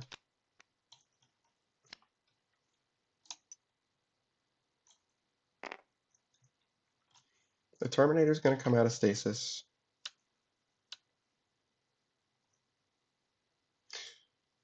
Maybe we do put the pillars on top. Because then Observatory's got a 50% chance of pulling Armstrong. We could also use Mimetic Polyalloy to play an odd number of minions there. Sure, we could do that instead. We'd want to pull from the discard pile to avoid disrupting our stack. We could pull Galileo. Wait, no, it has to be 3 or 4, right?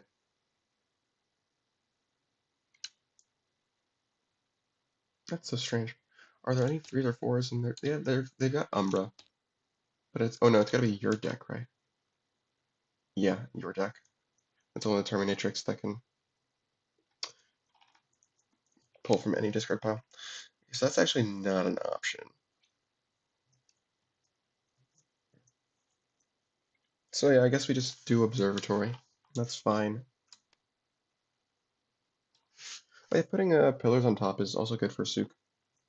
We'll do Observatory. Hit it. Great. I'm not gonna bother calculating that. Wait, Halley's Comet. That's definitely gonna go on top.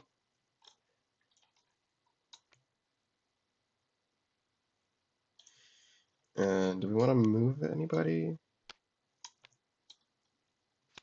Yeah, we'll just move the Terminatrix because it can get moved back at the end of the turn. If we want to keep our position, no, actually can't do that because this stuff wouldn't get revealed from Sook. It's funny.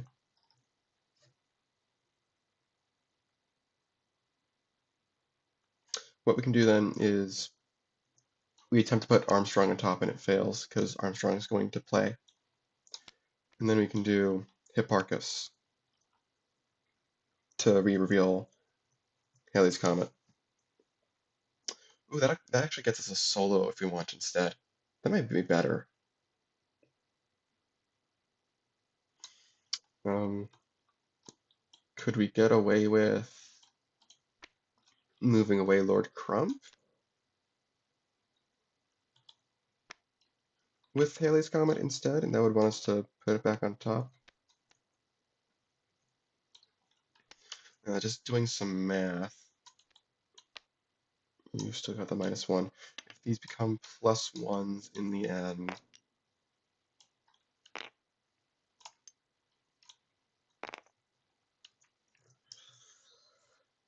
then we can do Terminator, name, Phantasm, and that's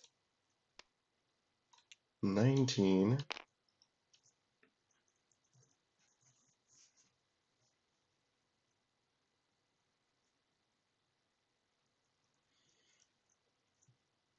Then Hipparchus would be 5, and we need one more power. We have not played our normal action, so we can use Boots of Butt Kicking. No, we have. We played Observatory. Never mind. So we can't afford to move away Lord Crump. So yeah, we put Armstrong on top, and he just gets played anyway. So we have to move the Terminatrix. That's probably okay, though. Because we'll get a solo, and solos are almost always nice. But we kind of want to move whatever we do to Elysium.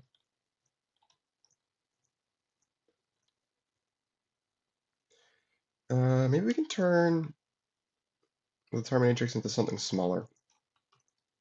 Yeah. What we can do is turn the Terminatrix into something smaller with its own ability that can help us move it back to Central Sook.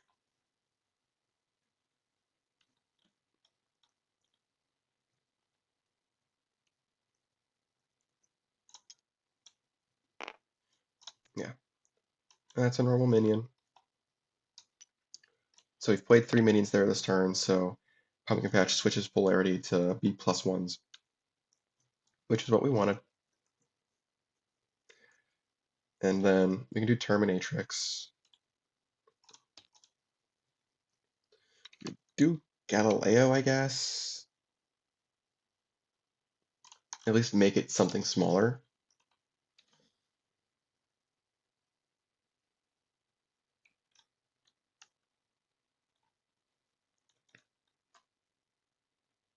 Oh, and the Terminator's going to name Phantasm.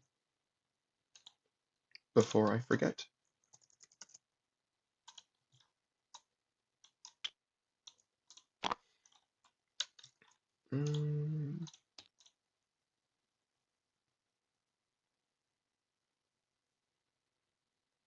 Yeah. Or from their discard pile, Lord Crump. Actually, not a bad idea. Turning the Terminatrix into Lord Crump. That would be hilarious.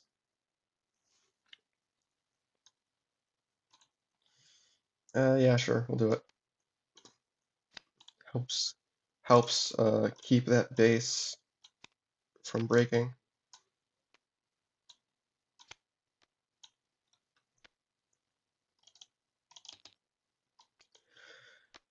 Okay. played our minion. That was Hipparchus. We played an action. That was Observatory. We used all of our talents. Pumpkin Patch is going to score. Before anything else happens, Terminator kills the Phantasm. Then Hipparchus will reveal the bottom 5 cards of our deck. 2, 3, 4, 5. Halley's Comet's the important one. It's going to move away Lord Crump. We also got Polaris. So that's going to happen after these go back to the bottom of the deck, but we look at those same cards. So we can just say that the reveal is over, now we are done, and we move on to processing Polaris. I think what we can do is put the Terminatrix and Halley's Comet on top, because having Halley's Comet in our hand is a more reliable spot for it to be than in our stack. So we'll put the 2 of these guys on top, and we'll discard the 2 of these.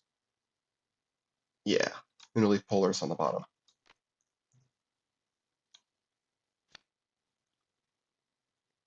Okay.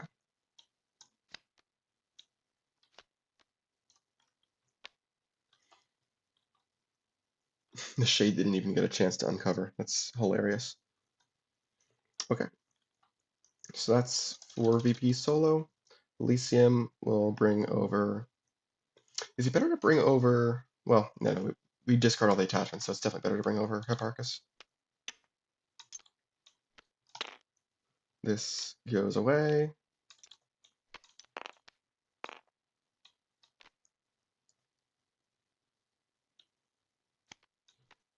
This goes back over here.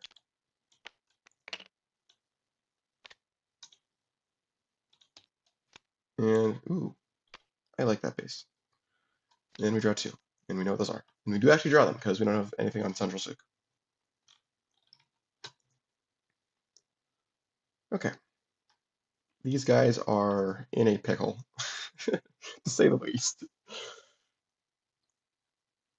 Yeah. Yeah, they definitely are.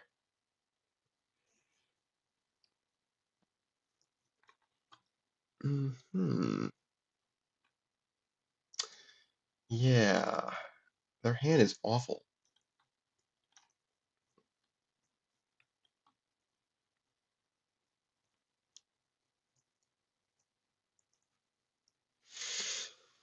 Worst case scenario, we can start by playing Twilight Zone on 5-Star Restaurant.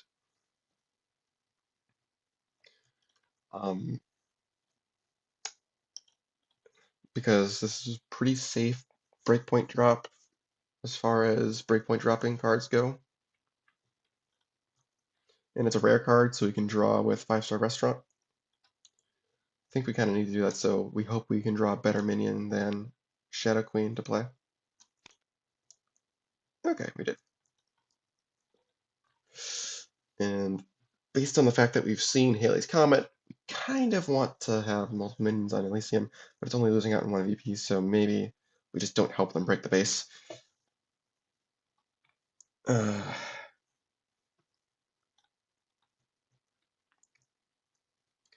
Kind of wish that we could set up Shadow Queen at least.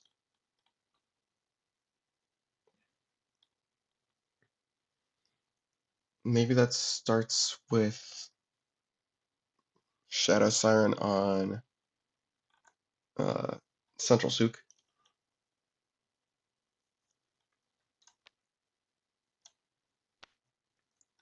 I guess we can bury the Shade if we really need to have multiple minions there. Because that could turn into power for Shadow Queen, potentially. We'll see. Alright.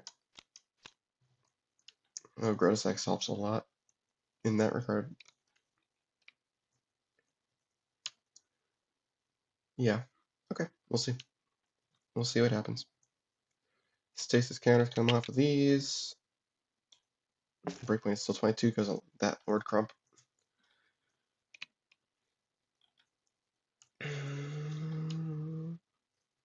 I'm not so sure that they need the infinite this time, because they just have had such strong draw anyway. They would just need to break Elysium and then one more base. We know that our bottom card is Polaris.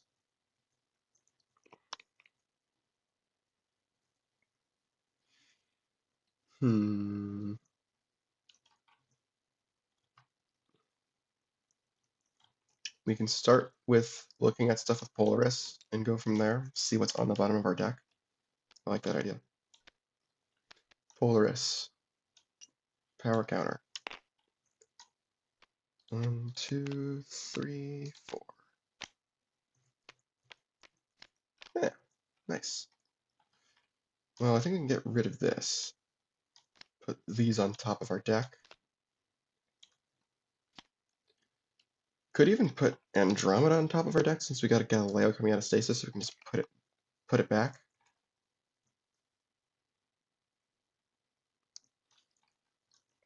Just play more minions. Yeah, not opposed to that.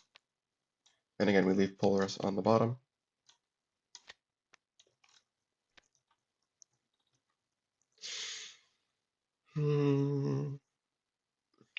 And Andromeda was not revealed, it was just looked at, so we still only have one minion play.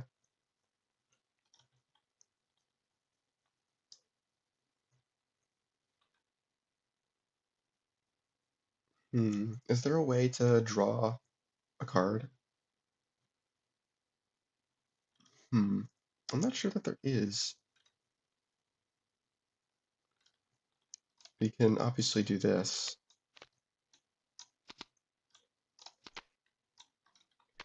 Get rid of one phone book, put Andromeda on the bottom, leave the other one on top. So now we have two minion plays. But we also have Observatory, so we can get another one. So that's a little bit ridiculous.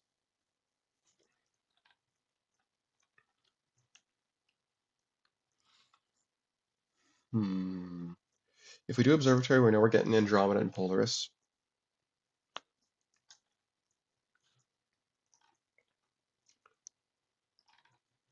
I'm just trying to think if there's a way for us to score Central Souk as well as Elysium this turn. We don't necessarily need phone book for that, but it would be nice. It's more movement that we can use.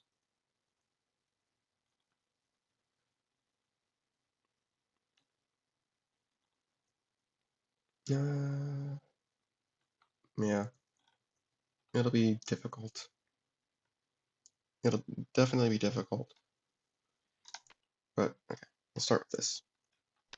We still have two minion plays, and we have this ability.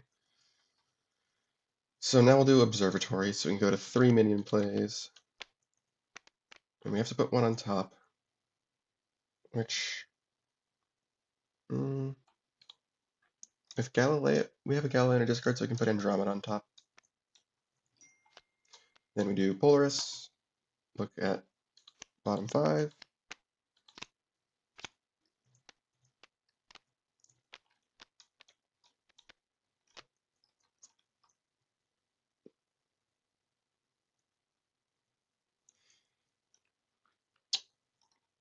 You know, at this point, I'm starting to think that we don't need Endoskeletons, or Terminate, or Thumbs Up.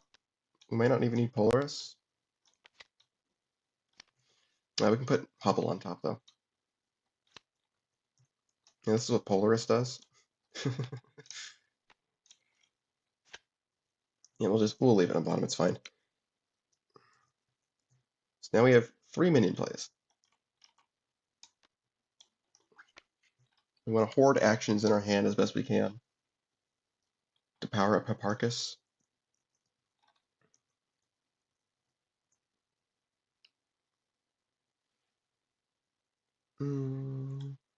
So we've used Telescope, we've used Observatory. We have 3 minion plays.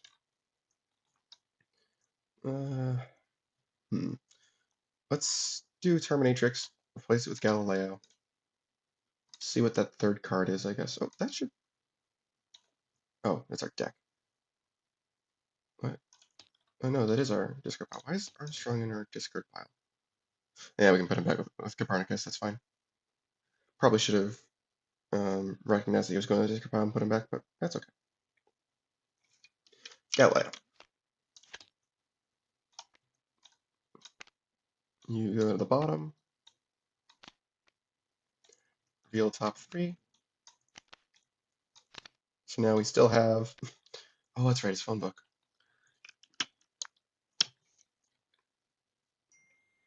So now we have... What is that, 4 minion plays? No. Yeah, 4 because we haven't used any of them. So that's getting a bit excessive. I don't think we need Andromeda anymore. Just kind of hoping we would see Pillars of Creation to draw something else, but yeah.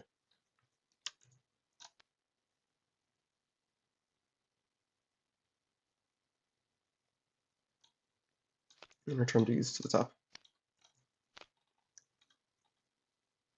Alright, so now we have a bunch of minion plays. Do this,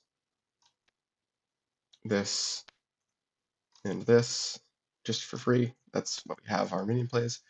I suppose we can play Pose of Creation and draw Hubble. And that, yeah, we can play Pose of Creation, draw Hubble, and that can be our 4th minion play.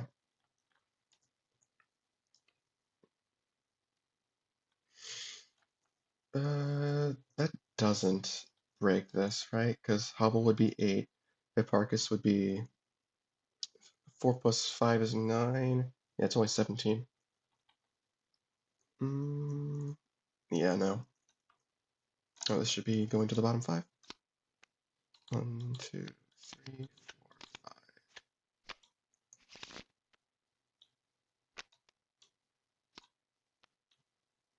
There we go. And then we can just play Hubble here. That's fine. I don't think it matters so much. Alright. Base will break. Before it scores, we'll do Hipparchus.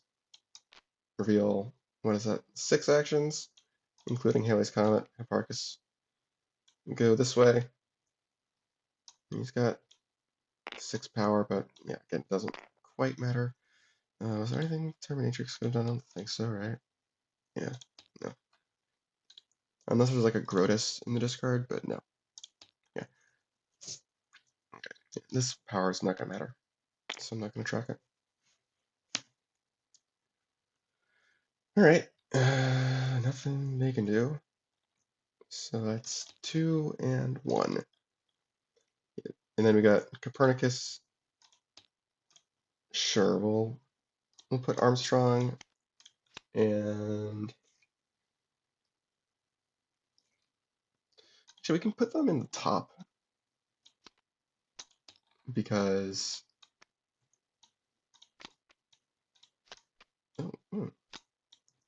because we got Central Suit coming up and we got Hubble in play.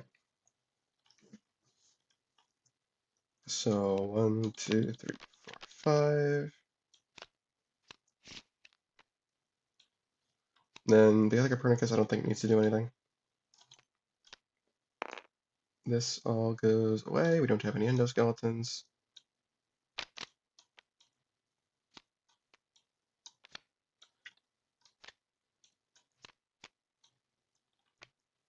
And we reveal with Sook.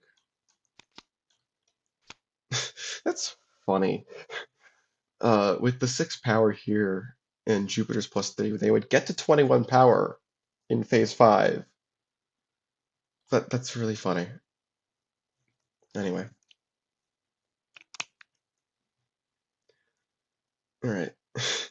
I don't think they're coming at it. I don't think they're coming back from this one, guys. Something tells me.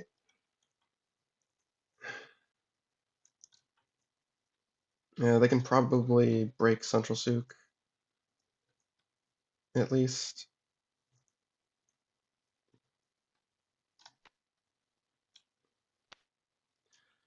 and then do Grotus for 4.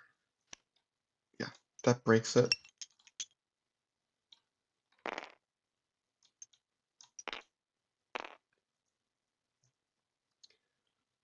But like, I don't think that they'll be able to survive a Halley's Comet move. I'll bury the Shade because they did start with less power. But yeah, Central Sook's gonna score. There's no way they're coming back from this. Hipparchus will reveal the hand, move away the Siren. So now it's 15 to 5. Yeah, that is more of what I was expecting from these games. But now it is 1-1, so we still have to play game 3. We'll see what happens. I'll see you then. Alright, it's time for game 3. We're using the high-risk base deck. We're back to the player order we were normally at. Let's get started. Alright, so just bases. Temple Jamal is out again. At ground 0. That is interesting. Nothing is safe.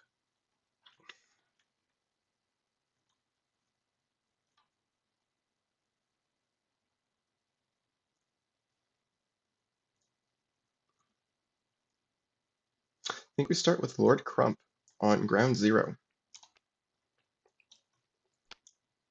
Oh. Because this is a foothold with no consequence, and it still leaves everything kind of up in the air as far as not being able to commit anywhere. They could also put it on Skarnax. That would be an option. It does mostly the same thing. And it draws them a card. Doesn't put the threat on ground 0, obviously, but I think it's actually okay. Card draw is very important. They can go for ground 0 in other ways.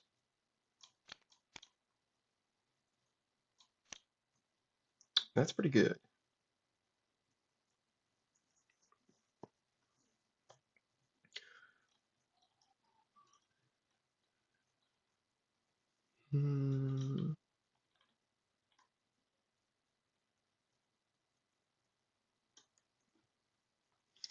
Putting stuff on Skarnax is risky, without presence on Jamal as well, or however you pronounce it, I don't know. So I think we just do Copernicus and Endoskeleton on Jamal. Force them to have some presence on Jamal if they want the VP there, especially if they want to win there.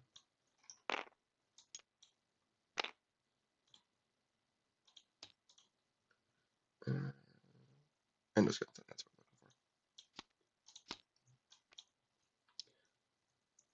looking for. Alright. Ooh, good draws.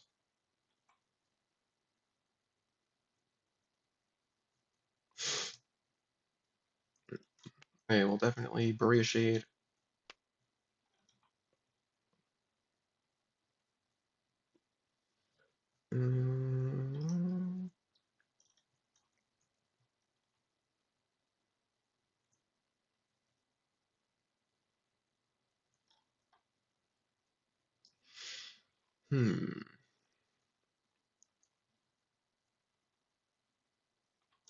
They'll also put a Shade on ground 0.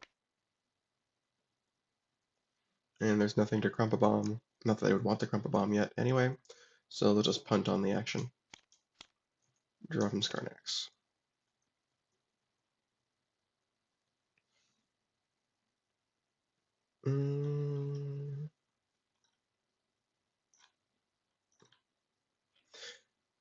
If they can break Skarnax, they would like to, certainly, because it would be 4 VP off the bat. That seems a little bit difficult, though. They can play Galileo there, just see what they hit.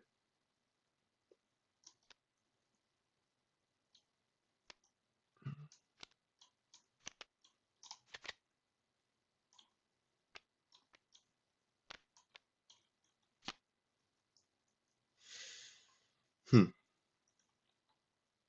Having the telescopes is nice. Um,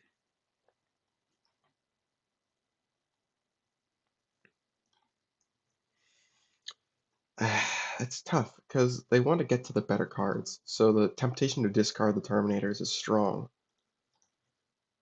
But at the same time, they can also be really useful for maintaining leads. So I think we discard one Terminator and put the other two back on top. Then we can play Telescope, or we can play Andromeda. We'll play Andromeda. Draw a card, shuffle this into the bottom 5, just get that in the stack now.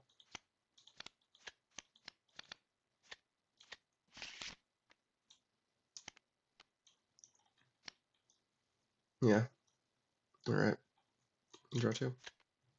And they, yeah. And they do draw from Skarnax.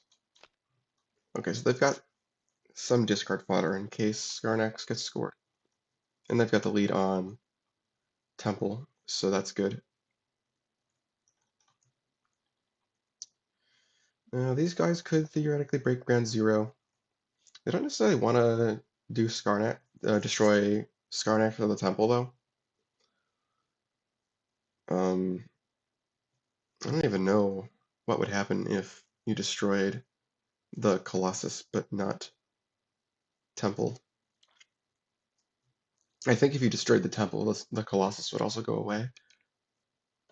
Because I'm interpreting this as the Colossus sort of being attached.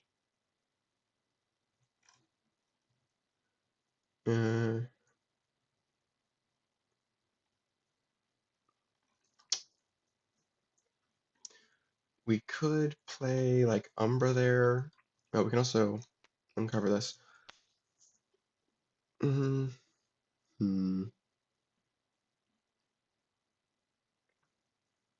We could move the shade up, and that would be for 7 power out of the 10 needed.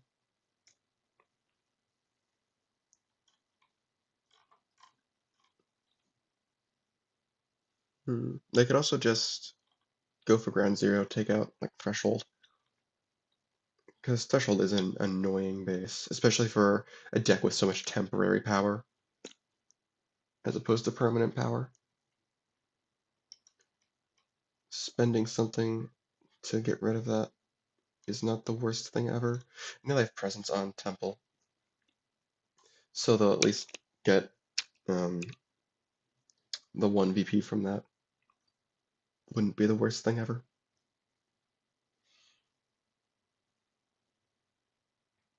And the question is what would they use for it?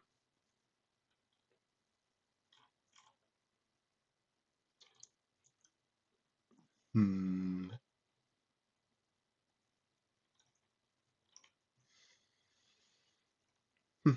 Hmm.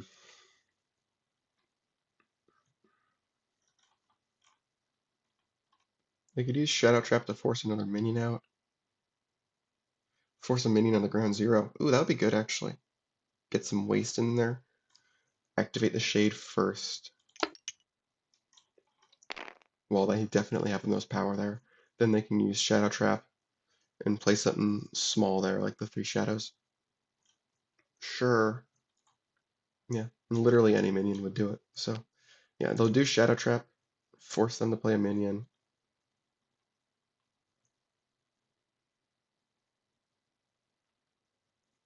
And I'll just throw out Copernicus. Then they'll throw the 3 shadows on.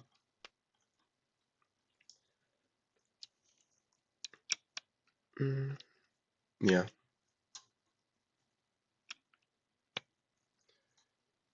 Alright. Then this is going to break. Ground 0 is going to break. Yeah, Copernicus is a good minion to throw because it forces them to still put something there. And they could have thrown the Terminator on, and kicked off the shade, but that doesn't affect VP. It doesn't really do much of anything.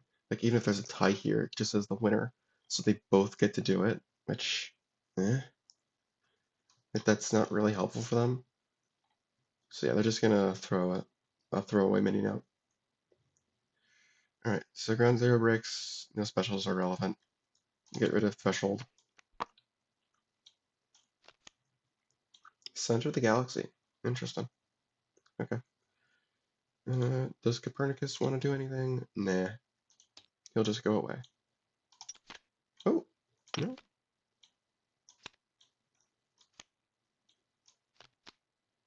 Flying Tavern. We love Flying Tavern. Okay. Oh, and they draw with Skarnex as well.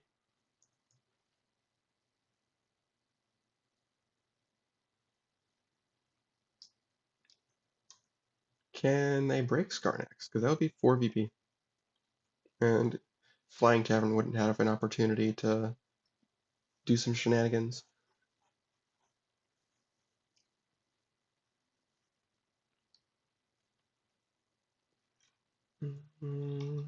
They have to actually add 10 power. They have to actually add 10 power there because of it's Lord Crump. Can they just break Temple, maybe? That seems also kind of hard.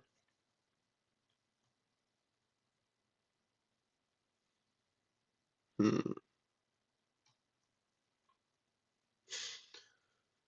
Do we know our bottom card? I don't think we do. No.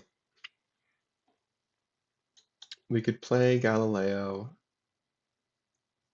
That would be 4 power net.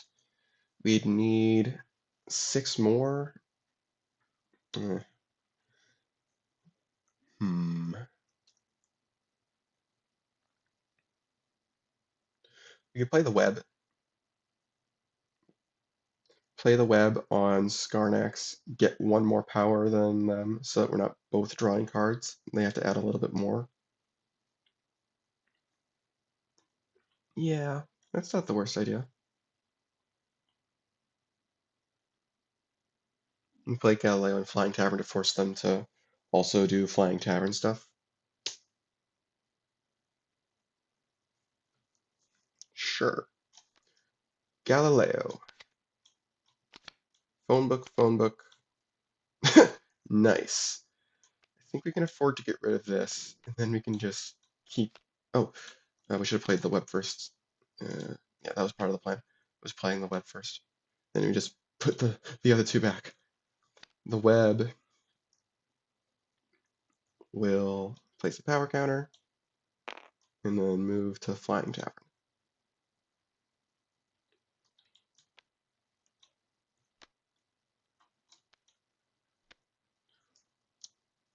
And there we go. That was Minion in action.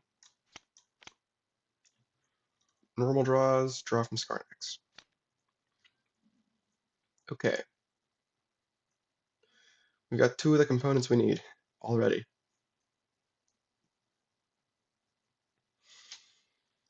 Let's see, what are these guys doing?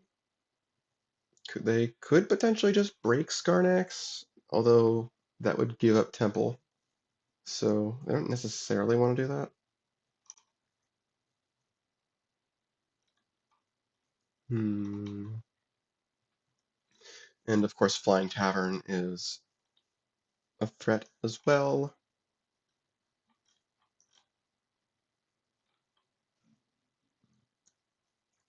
Yeah, we need something on Flying Tavern before we address anything else, I think. So maybe what we do is we bury a Shade and play Phantasm. Get that going. We could play Dim Lantern on Copernicus. I feel like this isn't going to stick around for very much longer, though. And we want to use that stuff a little bit better. Okay, alternatively, instead of Phantasm, we could play Umbra. That would make Umbra a 6 if we destroy Galley with Crumple Bomb. Move him up for 7. Yeah. That breaks that. It breaks Skarnex, but it gives up the temple, and Flying Tavern ruins our day. Yeah, Flying Tavern is ruining our day. Always. But playing a 3 here to swing Flying Tavern back is good. Still. Alright. So maybe we do just play Dim Lantern. Draw a card with it. Oh, we don't have to bury the shade from the hand. We can bury it from our discard pile. Although I guess we can also just bury one here as well. Have some options. And we got plenty of minions to play, so that's not much of an issue. Okay. I think I'd rather play Phantasm than Umbra, though. Yeah. Okay.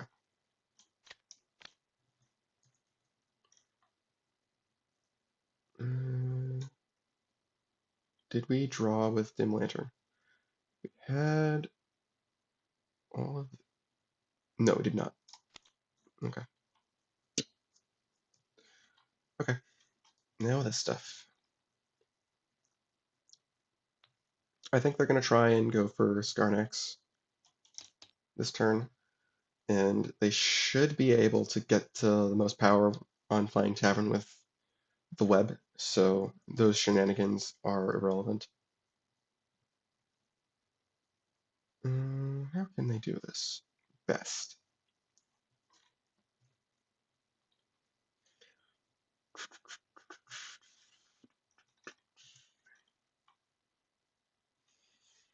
I'd rather not give up Telescope for that, so we can use Pillars of Creation or Observatory for reveals.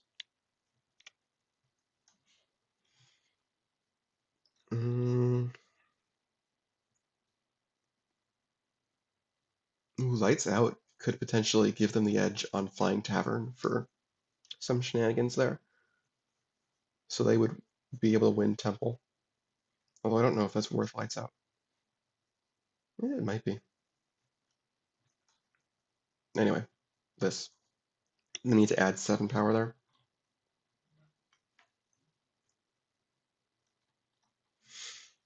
They can also potentially just go for Flying Tavern. Potentially use a Terminator to kick off the Phantasm. That would be better.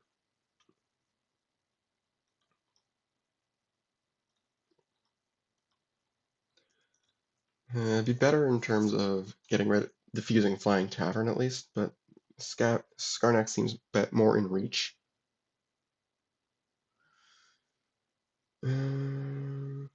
They could play Hipparchus here.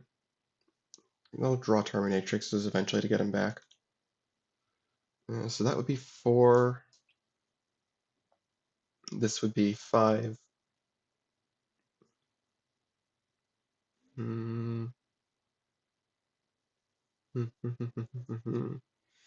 Observatory would also be reveals. I feel like we know our bottom card. No, we don't. We know Andromeda's somewhere in the stack, but other than that, we don't know anything about the stack.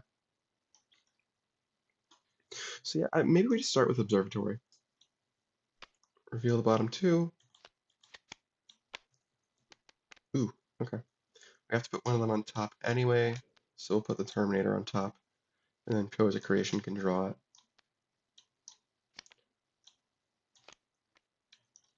The web places a power counter. Now, do we go for this up here?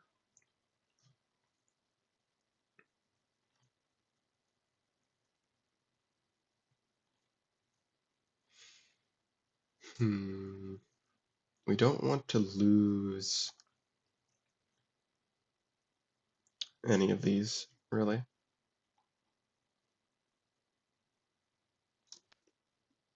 We don't want to lose web. And if any of these bases score, then that's kind of what's going to happen. But what we could do is, yeah, we put it here, and we put more power on Flying Tavern, so that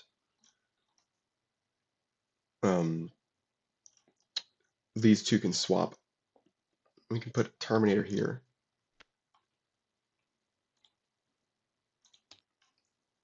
And name Phantasm. And that still outpaces Phantasm's power, because it would be a 5. They would have 6 here, so they would have to add a little bit more. And it does leave Flying Tavern close to breaking, but the Terminator makes that more okay.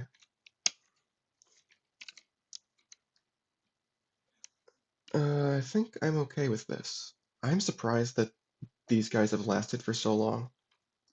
That's not been my experience with the Colossi to date. Right now we draw with Skarnex. 1, 2, 3, 4, 5, 6, 7, 8, 9, 10. Okay. Okay. We can uncover this shade or that shade. And which one we do depends on what we want to do. We can just break Flying Tavern and make sure we have power to survive the Terminator being a problem. We can also just go for Skarnax and think about how that's going to interact with Flying Tavern. Like we can uncover this shade for insurance. Sure.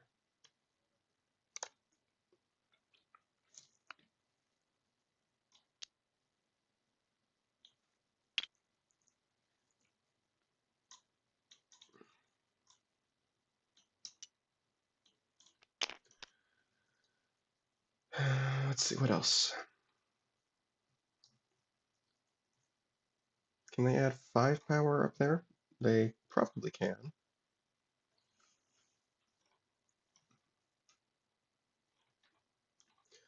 Umbra would be 4. Crystal Star would be 2. I also do Lights Out instead. That would break it.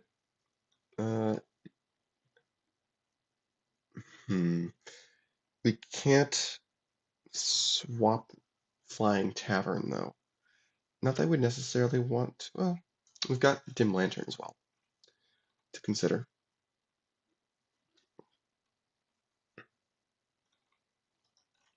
Oh, yeah. What we can do is, what we were looking at last turn is Umbra Crumpa-Bomb away the Terminator.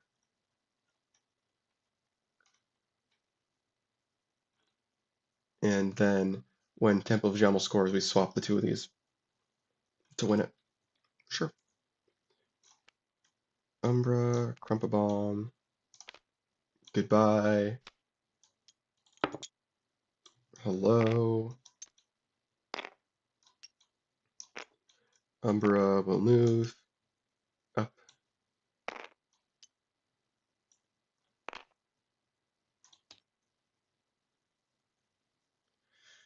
Alright. And this is going to score.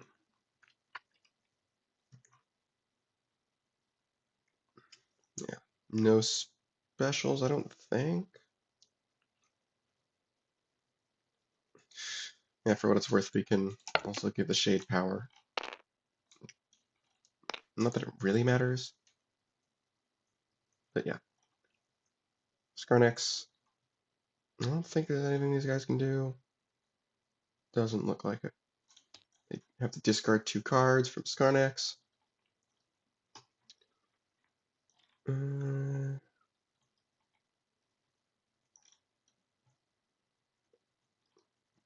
They will get rid of an endoskeleton and pillars, I think.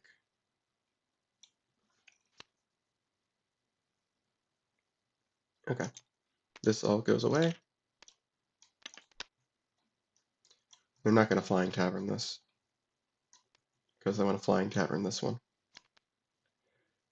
This goes down, so now all breakpoints are -1 for the rest of the game. Temple of Jamal is going to score. That's just how Colossi work, by the way. For every Colossus in the Colossus discard pile, the breakpoint of normal basis goes down by 1.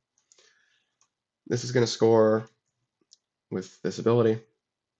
And yes, I know you can move minions between them. I just didn't want to do that. Flying Tavern will swap.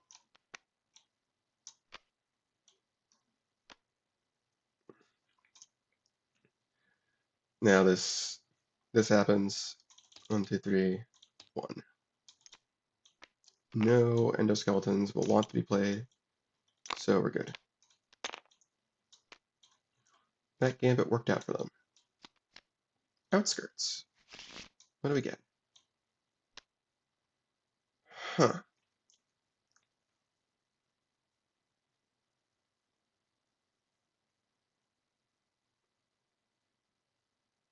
Whoa.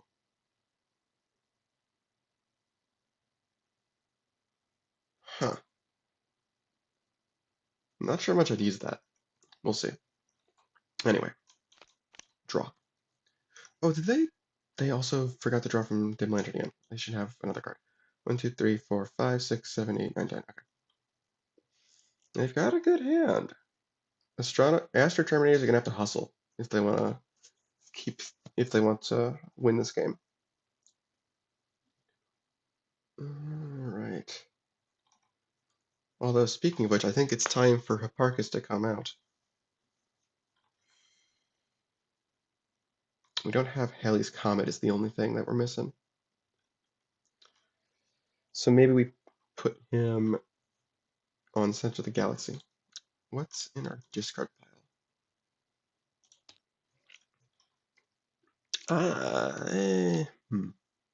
It goes to somebody else's deck, is the thing.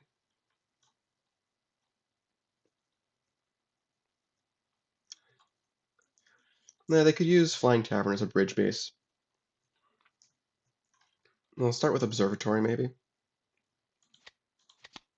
See what they get. Cool.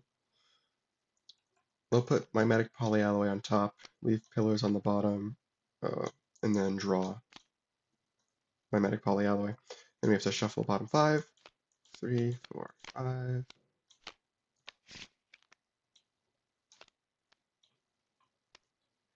The web reacts.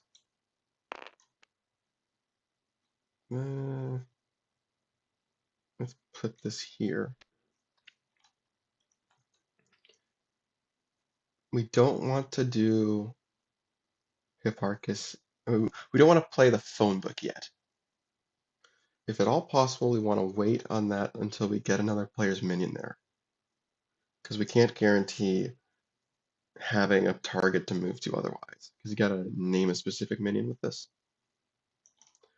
Can we just break Flying Tavern this turn? That would be nice.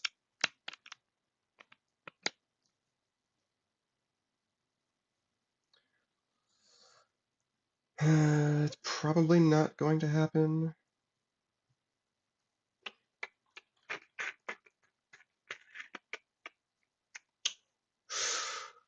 We could play Hipparchus with Telescope on him. And the advantage of that is if we play Phone Book terminally, we'll definitely have a target to move to because we can just move to the base that has that minion. That has a minion that we can move to at least.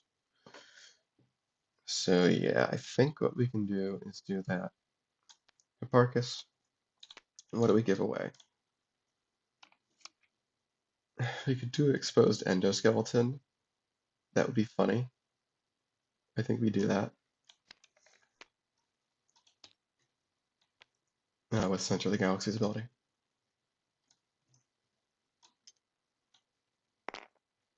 Then we'll play Telescope on him. Let's reveal our top card. Oh, yeah, would you look at that? Let's move this to over here. All right, and we're going to keep that on top so that we can put it in our hand. Telescope gets a power counter from it being in action. Web places a power counter. Web moves away. There's a good chance we see the infinite this game. Alright. Alright. I think now we are done, right? Yeah. Okay. Halley's Comet is in hand. I repeat, Halley's Comet is in hand. And we got Phone Book in hand. So they've basically got one they do not have very long to stop this. They do know that they have phone book, because we saw that from a reveal earlier. They basically have this turn to try and do something about this. They can uncover a shade.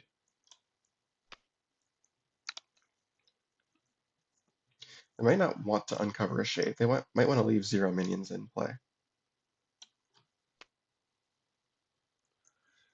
If they leave a shade out, then that's the target for Hipparchus.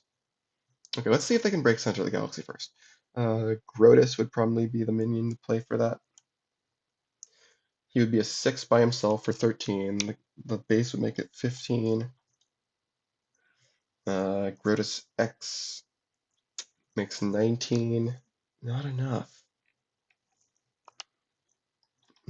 That's not enough. Yeah. Okay. So maybe we go for Flying Tavern and hope that the fact that there's nothing else on the board means that you won't be able to solo stuff. Outskirts makes that a lot less likely, though. Either way, I think we can break Flying Tavern.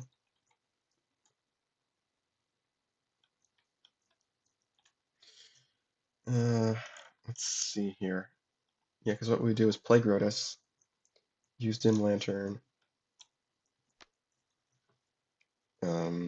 Yeah, we just need Grotus X, so we can just. Hmm. Yeah, the ability cancellation is actually being annoying here. Hmm.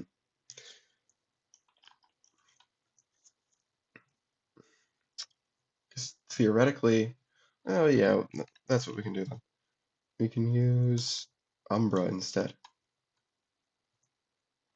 Play him on outskirts, not on center of the galaxy, because we do not want to give this shade power for any reason.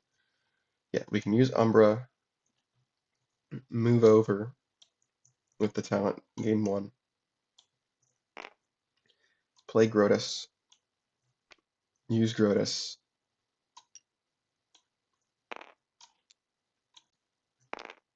and now we have the most power there, so Shade can kick in.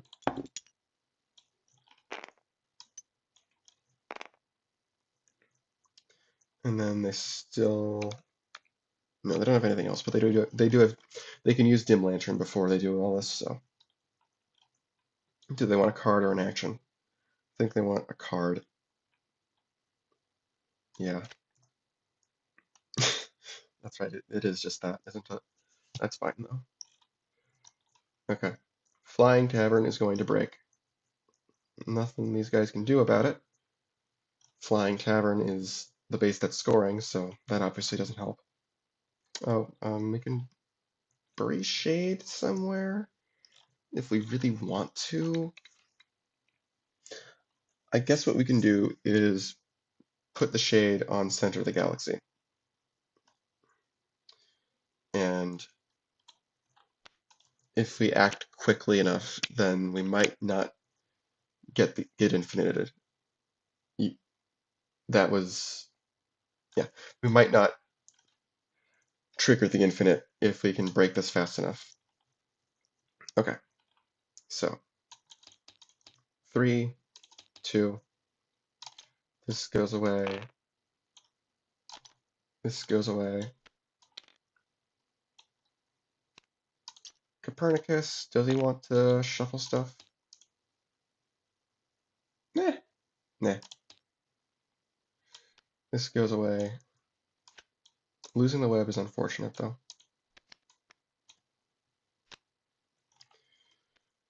All right. Marketplace. Okay. Draw 2. 1, 2, 3, 4, 5, 6, 7, 8, 9, 10, 11. We have to discard a card. Don't have any shades. Get rid of Lord Crump.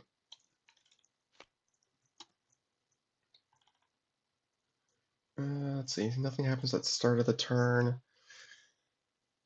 Outskirts is going to be a really good jumping off point if we can get Hipparchus powerful enough. How many actions in our hand? We've got 1, 2, 3, 4, 5. got observatory. We've got telescope.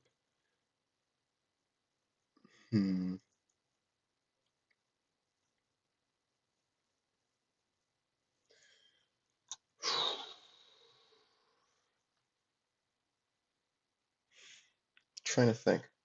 Can we break center of the galaxy this turn? I don't know if we can. At the very least, we should definitely play phone book this turn, now that we've got a shade there. Let's start with observatory and see what we get. Ooh, okay. Put Hubble on top. Shuffle bottom 5. Oh, I didn't shuffle.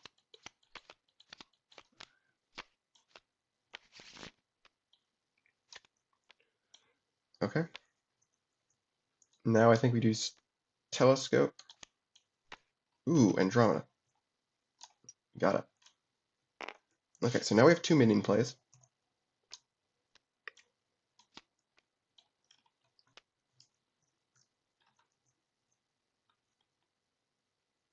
We can put that on top to be revealed with Galileo. Kind of wish we had a way to draw cards, so we could draw Hubble, play Armstrong. If we do Galileo, that will be 10 power, 12 with center of the galaxy, and then we have 2 more minion plays after that. It's 12, 15. We can do an immediate minion play with this Andromeda reveal to get an extra power to center.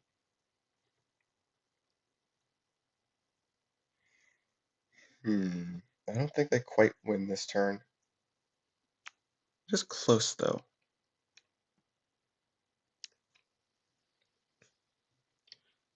And I think they should still put the power there. Galileo, Andromeda, Hubble, Terminatrix. I think we keep all these, put Andromeda on the bottom. Andromeda will play an extra minion immediately, which will be the Terminator. We don't want to destroy shades, though. I'll just name, I don't know, Grotus. No. It's mandatory if we do that. What's a minion that's not likely to be played? Although, no, maybe we should just... They're going to need more minions there. So maybe just naming Shade is fine. Because we got another Shade there. And they're going to need more minions there.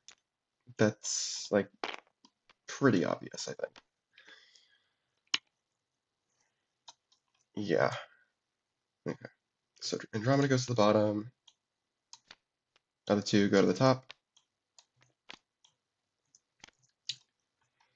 And now we do center of the galaxy.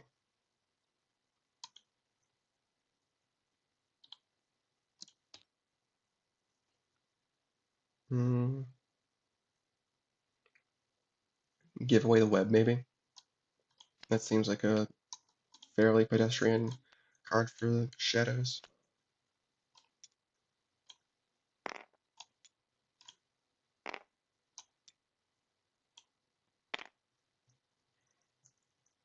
Like, this is going to be really hard for Shadows to overcome.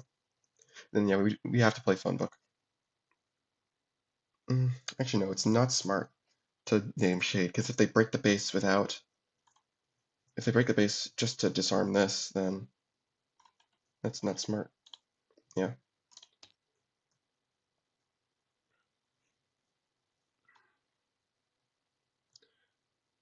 Well, I'll just name something random. We'll do Dark Knight.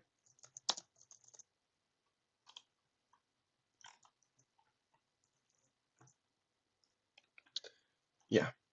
And then play Phone Book on Hipparchus. And this will name Shade.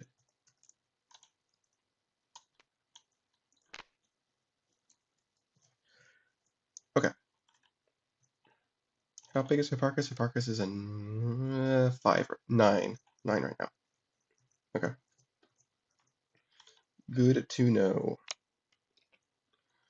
We do have one more minion in play. I don't think we necessarily need to use it though, because the most we can do is Armstrong. That doesn't quite break the base. Wait, is that how many minion plays? We revealed it once with Telescope and then once with Galileo. So we got 2 extra minions. We used one of them, so yeah, we only have one more. So yeah, we can't play both of these.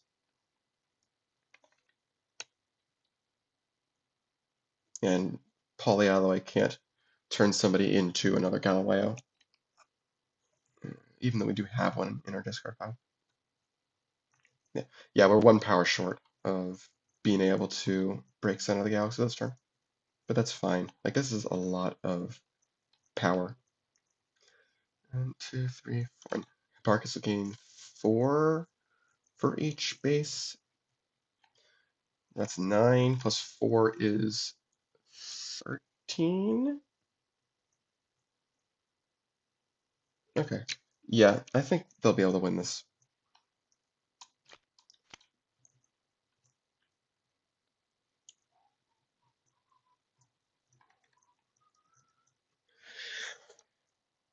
This is obviously a very tight spot for Shadow X-Nauts.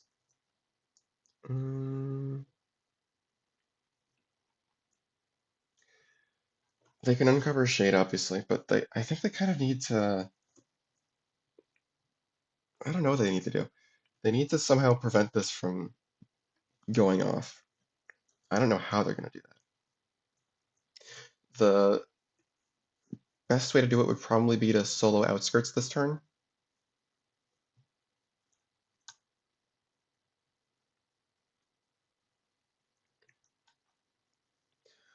What's the best way to do that?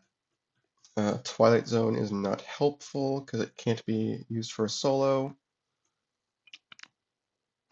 Grotus with the abnormality would be a 7 on his own. If we had like deploy forces, that would help because we can move the Shade over first, but we don't.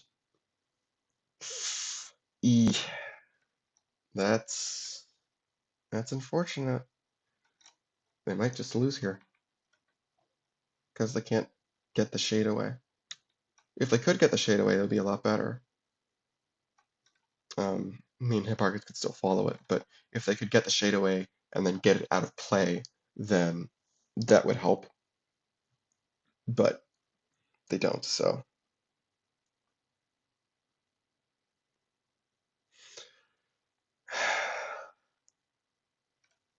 Yeah, I'm not seeing a way. Yeah, I'm not seeing it.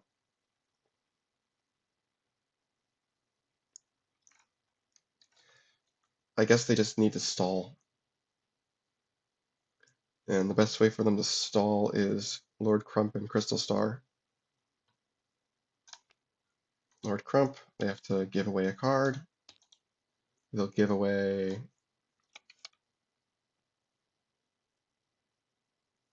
another Lord Crump. This is mandatory. Do Crystal Star. So now we increase the breakpoint here by 5. 1, 2, 3, 4, 5. And that is slightly farther away than it did start the turn, but not by much, unfortunately.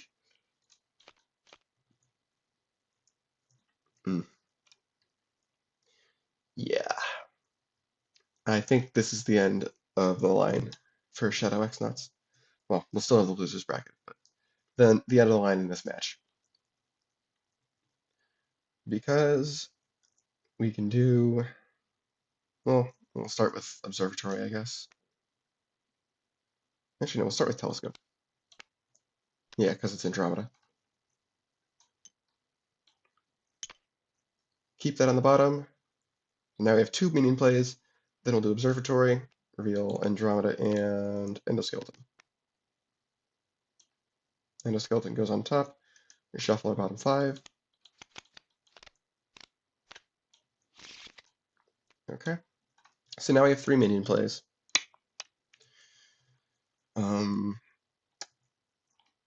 Yeah, I don't think it so much matters what we end up doing with these minion plays. I guess we can play Hubble.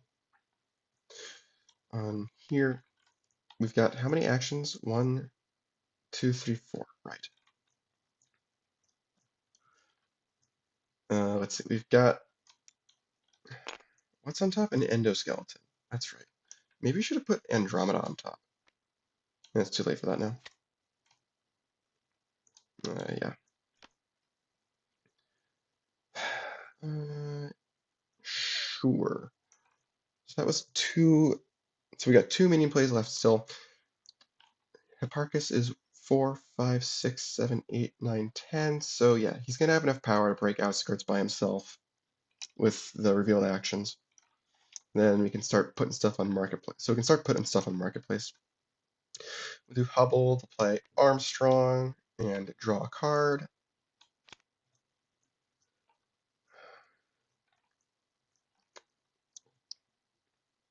It said Dark Knight, right? Yeah.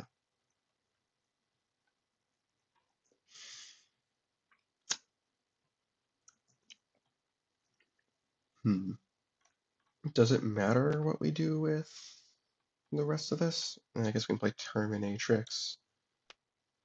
That's probably a minion worth playing. Probably. Nah. Yeah, this is gonna be more than enough. Okay. Oh, we have to actually break center of the galaxy. That's kind of important, huh? So we do Armstrong here. Terminatrix. We do Armstrong there. God, we can just put with our last minion play, we'll play an endoskeleton here. And that'll give us what we need. Give away Copernicus for some power counters.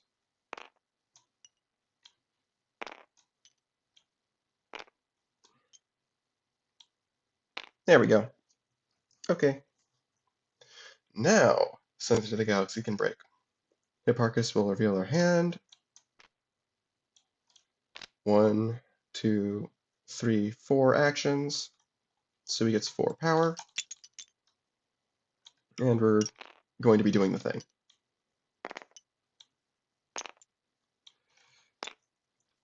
Halley's Comet will move the shade away to outskirts.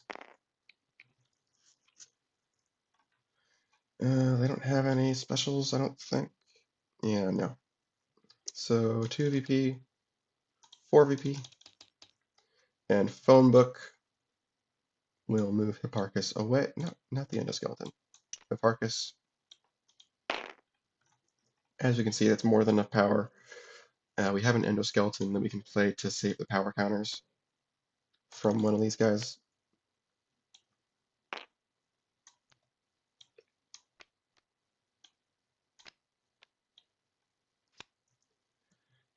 All this goes away.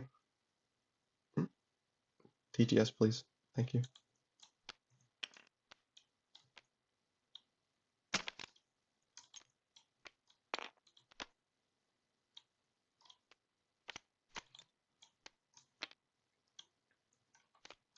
And we will still replace the bases for now.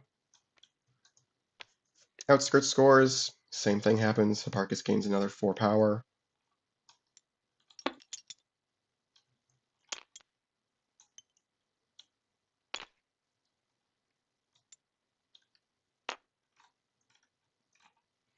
And Halley's Comet moves away the shade. They get 3 VP solo. Phone Book moves it away. And I think you get the idea. We'll just do one more to get to 15. This happens again.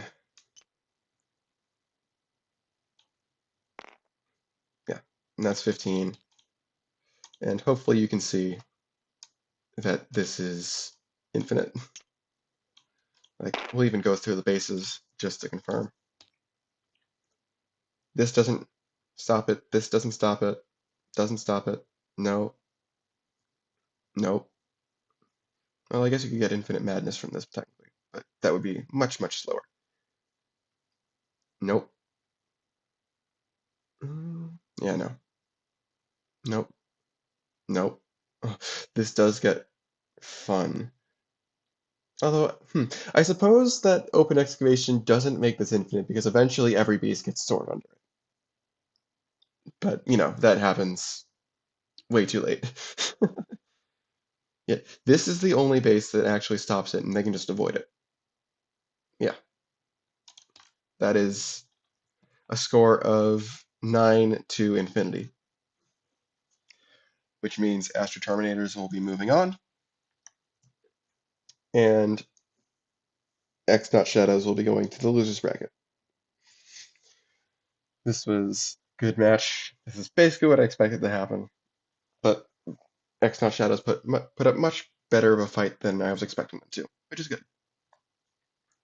Thank you all for watching. I'll see you in the next match.